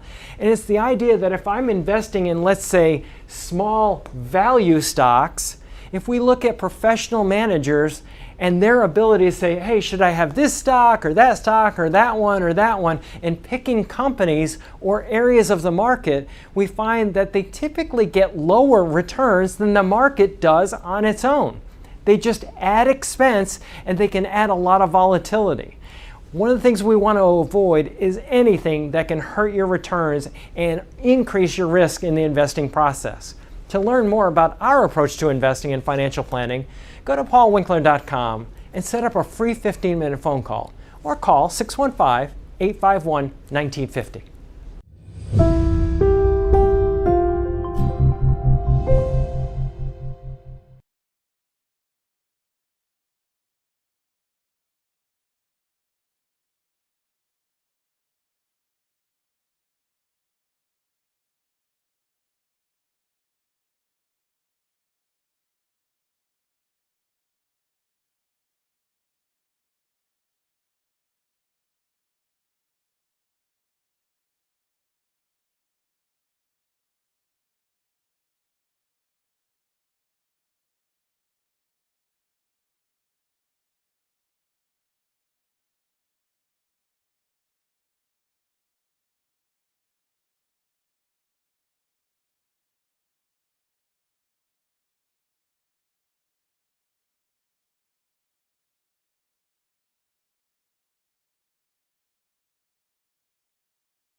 The Glock store. Listen, Dan Mandis here. Years ago, it was my New Year's resolution to buy and learn how to shoot, and the Glock store in Nashville helped to make that happen. Now, my daughter has the same idea heading into 2024. Love this. Now, I am thinking that she should get a Glock, but there's so many to choose from. I'm going to take her down to the Glock store and let the two-way pros there help her pick one out. Now, they've got every Glock in stock at the Glock store, and, they've got the great training as well, with instructors that can help you shoot faster, safer, and more accurate. It is where I did all my training, and I absolutely loved it. Now, Christmas is here. You need something for the two-way supporter in your life. You need to go to the Glock store in Nashville. They can even personalize the guns with just about anything that you want. The Glock store in Nashville, one of my favorite places to go here in Middle Tennessee. The Glock store. Guns, parts, accessories, and training. 1930 Air Lane Drive. Just minutes from the airport and worth the drive from anywhere. You can find them online. It's glockstore.com. That's glockstore.com.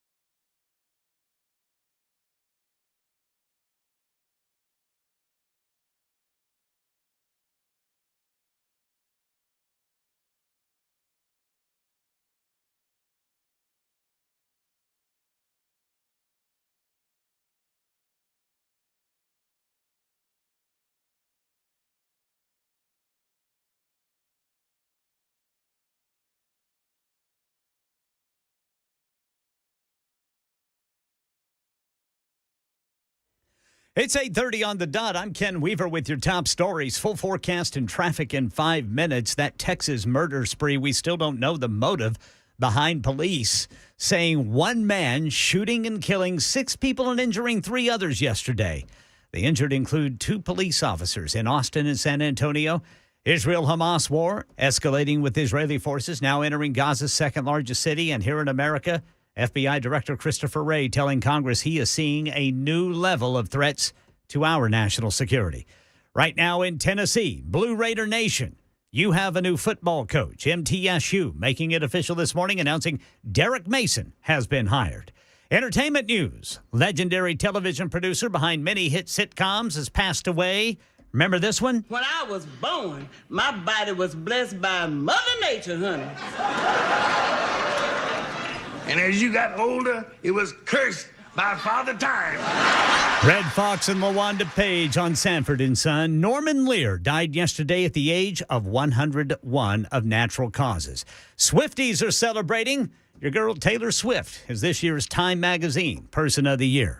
Market Numbers Report brought to you by Beacon Capital Management, online at beaconcm.com. Here's Jim Ryan. The Fed appears to be achieving its goal of cooling the economy. The number of U.S. job openings has fallen to its lowest level since the spring of 2021. The Labor Department says 8.7 million positions were available at the end of October. The numbers helped to dampen the Wall Street rally. The Dow Jones gave up 80 points on Tuesday, but was still well above 36,000 at the close of trade. The S&P finished down a fraction. The Nasdaq Composite gained 0.3% yesterday. The hack that targeted DNA testing kit company 23andMe in October is thought to have exposed significantly more client profiles than previously thought. Names, birth dates, and geographic information on about 7 million customers may have been compromised. Marriages and marriage proposals have rebounded to their pre-pandemic levels, according to the American Family Institute. The company that owns Jared, Zales, and Kay Jewelers is celebrating. Signet Jewelers expects to see more purchases of engagement and wedding rings next year. All right, we are 2 minutes into the brand new trading day, and it's all green on the screen. Dow is up 163, S&P up 23, NASDAQ up 85. That's the latest news. Traffic and weather next. I'm Ken Weaver, WTN News. Thank you very much, Ken. So many folks buried in credit card debt these days. Loan Pronto can help you. Now, what if you could be credit card debt-free in 10 days and save as much as $1,000 a month? You can with my friends at Loan Pronto. And with Loan Pronto, you don't have to do a full home refi. You can simply tap a small portion of the equity in your home and enjoy a super low monthly payment. And it is fast with Loan Pronto. You can use their Express Equity Credit line and get you closed and debt-free in 7 to 10 days. And a $50,000 loan is only going to cost you around $400 a month with Loan Pronto. So call them today and say goodbye to those high-interest credit cards. 615-499-5780. For Loan Pronto, tell them Dan Mandis told you to reach out. 615-499-5780. You can find them online. It is loanpronto.com. Equal housing lender, NMLS 166-1781, subject to lender approval.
Just in time for the holidays, DT McCall's has some great news. Their gun safes are now sales tax free.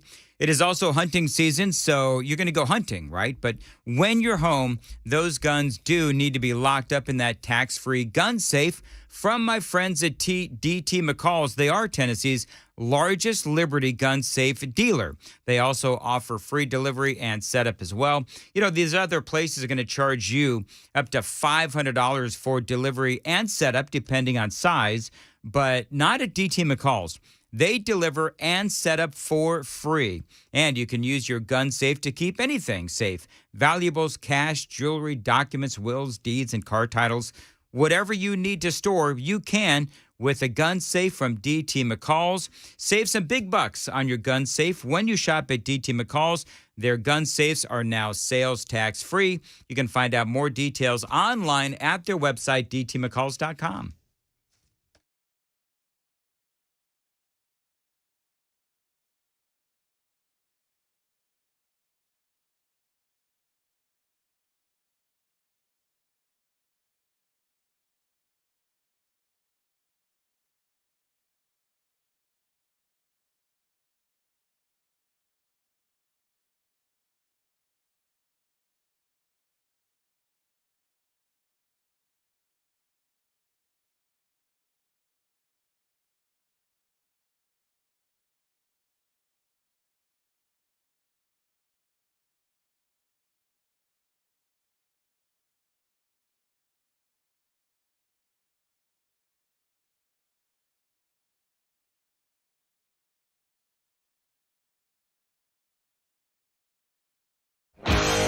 Eight 37.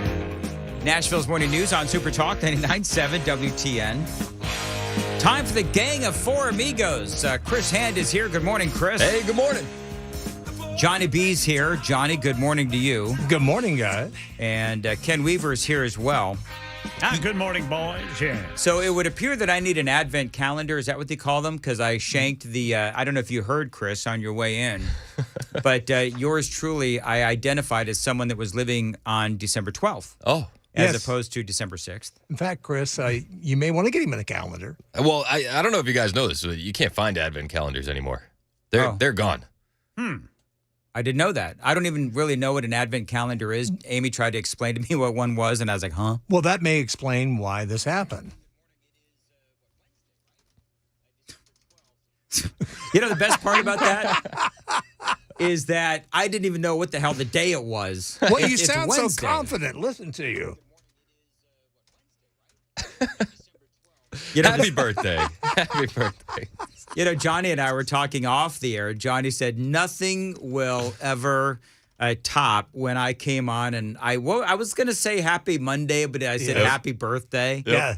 And you'll notice I don't know if I've ever said happy day of the week ever again. I don't think I've ever done that again. That was his last day of happiness. I was so ticked at myself, and I've explained what happened on the air is because I was thinking it was my brother's birthday on that day, I think, and so I was going to say happy Monday, but I said happy birthday because my mind was on something completely different. Now, what today's excuse is, you know what's amazing, Chris? Look at this.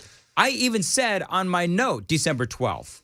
I don't know why. I just I don't what the. So you had a great time at the listener party at Scoreboard last week. We had a great turnout. Dan was there alone. He said, yeah, I knew. Nobody showed up. What happened? I know, man. And he even asked them, please. That's exactly right. I said, please come. I beg you people, and what do you do? By the way, it is another Super Talk Live event. You knew this was coming. I knew it. Are you can you feel the excitement, Chris? It's palpable. It is palpable. Thursday, tomorrow, 4 to 8 p.m. at Scoreboard at Cedar Creek Marina in Mount Juliet, home of Stumpy the Clock. We'll be talking about the year we leave behind and the year ahead. I'd be willing to bet, Chris, that the Christmas tree that you're threatening to bring, and I can't wait to see it, is going to be epic, taller than amazing. Stumpy the Clock in Mount Juliet. It's so good. I can't wait for you guys to see it. I hope I can get it in through the door. Join Dan, Chris. I know this thing is going to be like 2 feet tall. Can you feel it? What he's doing now? He's trolling us. Absolutely. No, I'm not troll. Why would I troll? I never troll. Why would you troll? That's not something I would do. Details at 997 WTN.com. Especially with Christmas. Such a special time of the year. That's not something we would do. No, not at all. By the way, I got, speaking of Mount Juliet, I got publicly admonished yesterday by one Matt Murphy. Now, I didn't pull the audio. I should have. He's, admitting how much of an influential person I am here in the great state of Tennessee. Yet somehow I didn't use my influence to bring In-N-Out to the home of Stumpy the Clock and yours truly, Stumpy the talk show host, Mount Juliet. In-N-Out is actually going to, of all places, Antioch and Franklin. Now, I understand why In-N-Out is going to Franklin because that's where they are also housing, I don't know, headquarters of some sort. But somebody please explain to me, why Antioch? I'm just kind of curious. Now, I think it's over there at the, what do they call them? The Tanger outlets. Is that where they're putting the new outlet? Oh, so they can go pick up an In-N-Out burger after they have lifted items from clothing stores. Listen, it's great. So there's tons of In-N-Out vibes around that area. You go in and you come out with a bunch of free stolen stuff. That's right. Absolutely. Awesome. Now, I know you don't drive around there, but at mile marker 55 on 24, right by Antioch, underneath the bridge there is a homeless campment that you can see from the highway. Obviously, it's right there. It is getting worse and worse by the day. Bigger and bigger. Yep. It is insane. Is that going to interfere with the In-N-Out? I don't know. But it's just chaos. Yeah. And they'll have help wanted outside the In-N-Out while these people... yeah, that's very true. Yeah. I don't know why In-N-Out chose Antioch, except it's a good location. I'm not dissing on Antioch. And if there was a dissing comment that I would make about Antioch, I would say that if I was going to risk my life going to Antioch, it would be for an In-N-Out hamburger. And during the day. During the day. Yeah. Animal style. Listen, now I feel bad. I love Antioch and all of our listening cities. Thank you very much. And by the way, just so we're clear, I have zero influence in Tennessee. Because if I did, I would have made Stumpy the Clock taller there in Mount Juliet. I'm going to have to take a picture of Stumpy the Clock. Do you know what? You've never gone to it's such a lost reference. No. I don't know why I keep going back to this. I've been in Mount Juliet. That was where we first lived when I moved here. Oh, really? Yeah. And then we kicked you out, right? Yes, promptly. It was all Dan's influence. There's all that influence that I've got. It's that Chris Hand guy, man. They wouldn't let me stay. Hey, this Hand guy's a little weird. We can't let the insurrectionists in. Totally kidding. I wouldn't know. Yeah, it wasn't an insurrection. Good joke. You had... Brian had to move to Watertown. Anyway, moving on. But you let Murphy stay. I don't understand. Yeah, but to be clear, Murphy's like right on the outskirts. All right. So Matt was in the heart of Mount Juliet, and then we said, you just stay over there. Keep your ilk over there. You and your ilk, you stay over there by Providence, where all the ilksters are. I don't know, whatever. Anyway, we love Matt. When Matt was looking for a place to live, he's like, "Oh, how's Rutherford?" I said, "Yeah, it's great. We're full, but it's great." See, I told him Mount Juliet was full too, but somehow, somebody let him in. You had an amazing phone call yesterday. Yes. Now I can't play the audio because I don't think I can cue it up in time. But you tell the story, and I'll see if I can play a little bit of it. We had online a Black Friday shopping spree giveaway, and we had a listener who won. Dan from Columbia. He got $1,000 from Cumulus, and he said he's so excited about it. He's got 5 kids. They're in Columbia, Tennessee. One of his kids just joined the National Guard. One of his daughters just got out of surgery, and he's so hyped because now he has $1,000 for the holiday season. Now this I'm not going to be able to cue it up, but maybe we'll play it another time. But behind the scenes, this was interesting because this was a national contest. Yep. I didn't even know we were doing it. This was a national online contest, but this guy, when we tried to call him, his phone had been disconnected. And so we're trying to get a hold of him, and the corporate folks were like, well, do this, do that, do the other thing. And so you somehow got a hold of him because I was supposed to do the initial call to him. And then I ran out of time. Then you were able to do it. Yep. And his phone had been disconnected. You emailed him. Somehow he called into the station. He called into my show yesterday. And then there was, if you notice in the afternoon or like the 11 o'clock hour, there's about a minute of just my bumper music playing. Oh, yeah. Because I was in there with Mac on the phone with this guy trying to sort everything out. Did you call out his name on the air, or did you? No. He just called in. Yeah, because of the email. Got it. Okay, good. And he's going through some tough times. And so this is what I love about these kinds of contests is we can truly help folks. And this guy, it's $1,000. He's got a multitude of kids, and he's got one of them is going through a surgery. Yeah, of some daughter just sort. got a surgery of some sort, and he's got a son going into the National Guard, and good guy, solid guy. Yeah. Super excited for him. Now, here's the deal is I also don't want to play the audio because I don't think we want to just tell all of his story on the air without really his permission, and people will be able to identify him from his voice. So I don't want to, out him too much as far as what's going on with him, but I'm just an amazing story and really, really glad that he won the $1,000. And here's the great thing about WTN when we do these online national contests, we always win WTN. I love that because we got like hundreds and hundreds of radio stations. This wasn't a talk radio contest. This was an online contest for all of the radio stations across America.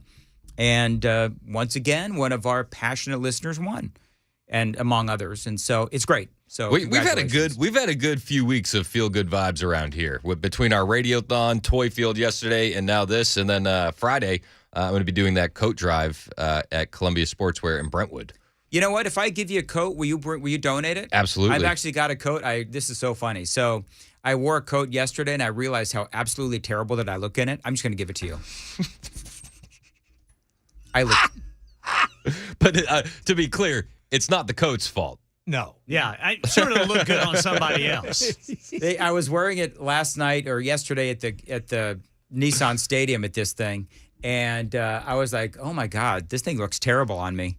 It's clearly not my color. And so somebody handed you a 20 and you said, maybe I shouldn't wear this. Anyway. Get yourself something to eat. That's exactly right. Well, tell people where you're going to be tomorrow. Then we're going to get into this real quick, this Washington Post story. Okay, so we're going to be at Columbia Sportswear in Brentwood. I'm going to be doing the whole show out there live, and you can bring gently used coats, and we'll distribute them around Middle Tennessee. It's actually pretty cool. One of the things that first got me involved at WTN, if you remember, Dan, was my daughter had done a coat drive with her school, and you had been running those Great American Moment commercials. Mm-hmm.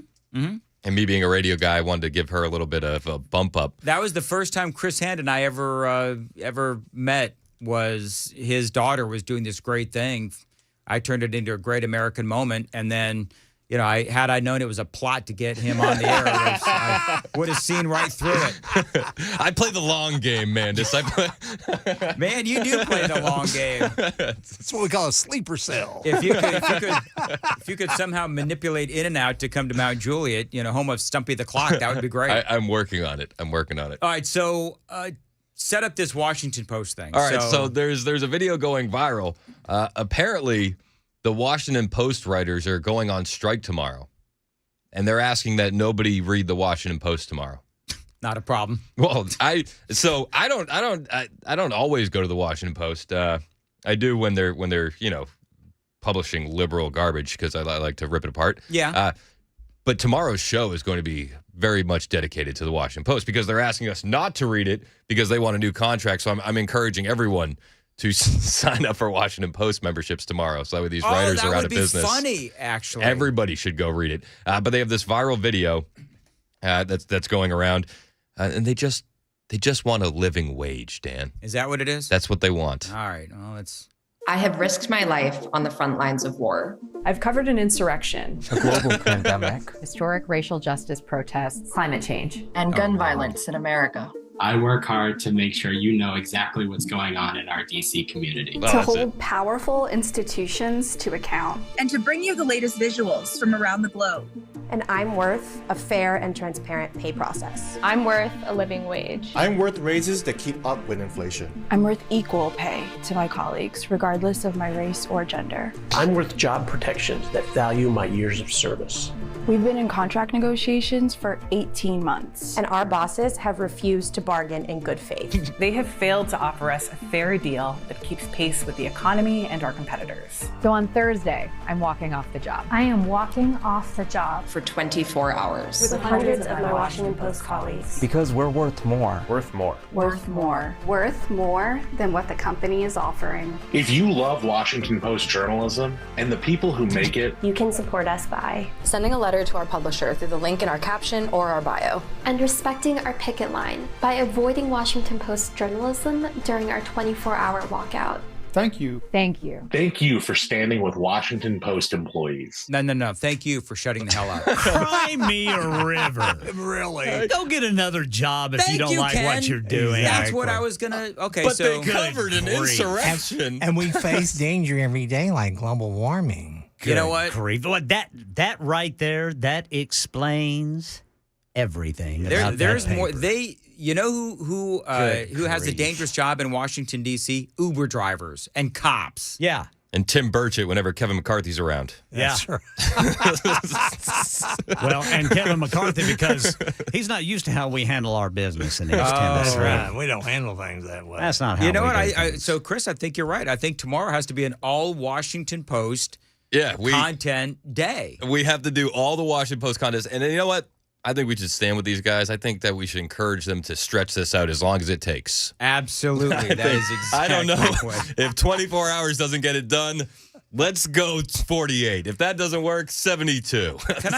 Can I just say, if your negotiation has been going on for 18 months, you're doing something wrong. You're pretty bad at negotiating. Yes. I was going to say, so why don't they, I mean, you said it, Ken, just go get another job. I mean, if you're not happy, you're not happy. So I don't know. Yeah, this entitlement thing, man. And to face something as scary I'm as getting global, so sick of entitlement. And to face something as scary as global warming on the front lines. Every day. Every day. Those poor little creatures. Good grief. Or, they may have had to have, sat next to John Kerry at once or twice when he's expelling that global warming. Anyway. Boy, there went the ozone. Exactly right.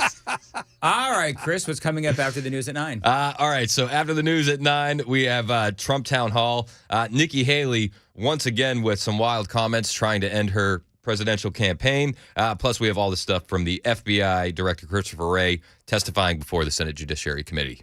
All right, very good. Folks, I will remind you one more time today, Super Talk Live event tomorrow, Cedar Creek Marina, Mount Juliet at Scoreboard. Chris, me, Brian, and Matt, all of us going to be there. Please come. Details at 997WTN.com. Busy Bee Plumbing, Heating, and Cooling. This is the company you need to go to for outstanding service for your HVAC. Now, you become a Beehive member, you ensure that you are running at peak efficiency for maximum comfort. And by the way, if your heater does break down, Beehive members get front-of-the-line service. So when hundreds of homes are without heat, you are going to get serviced first. Becoming a Beehive member also means you get 3 thorough maintenance services a year, including plumbing, plus no overtime charges and 10% off of all repairs. For satisfaction guaranteed, call my friends at Busy Bee Plumbing, Heating, and Cooling. I've been a Beehive member for years. 615-775-7833. 615-775-7833. BusyBeeHVAC.com.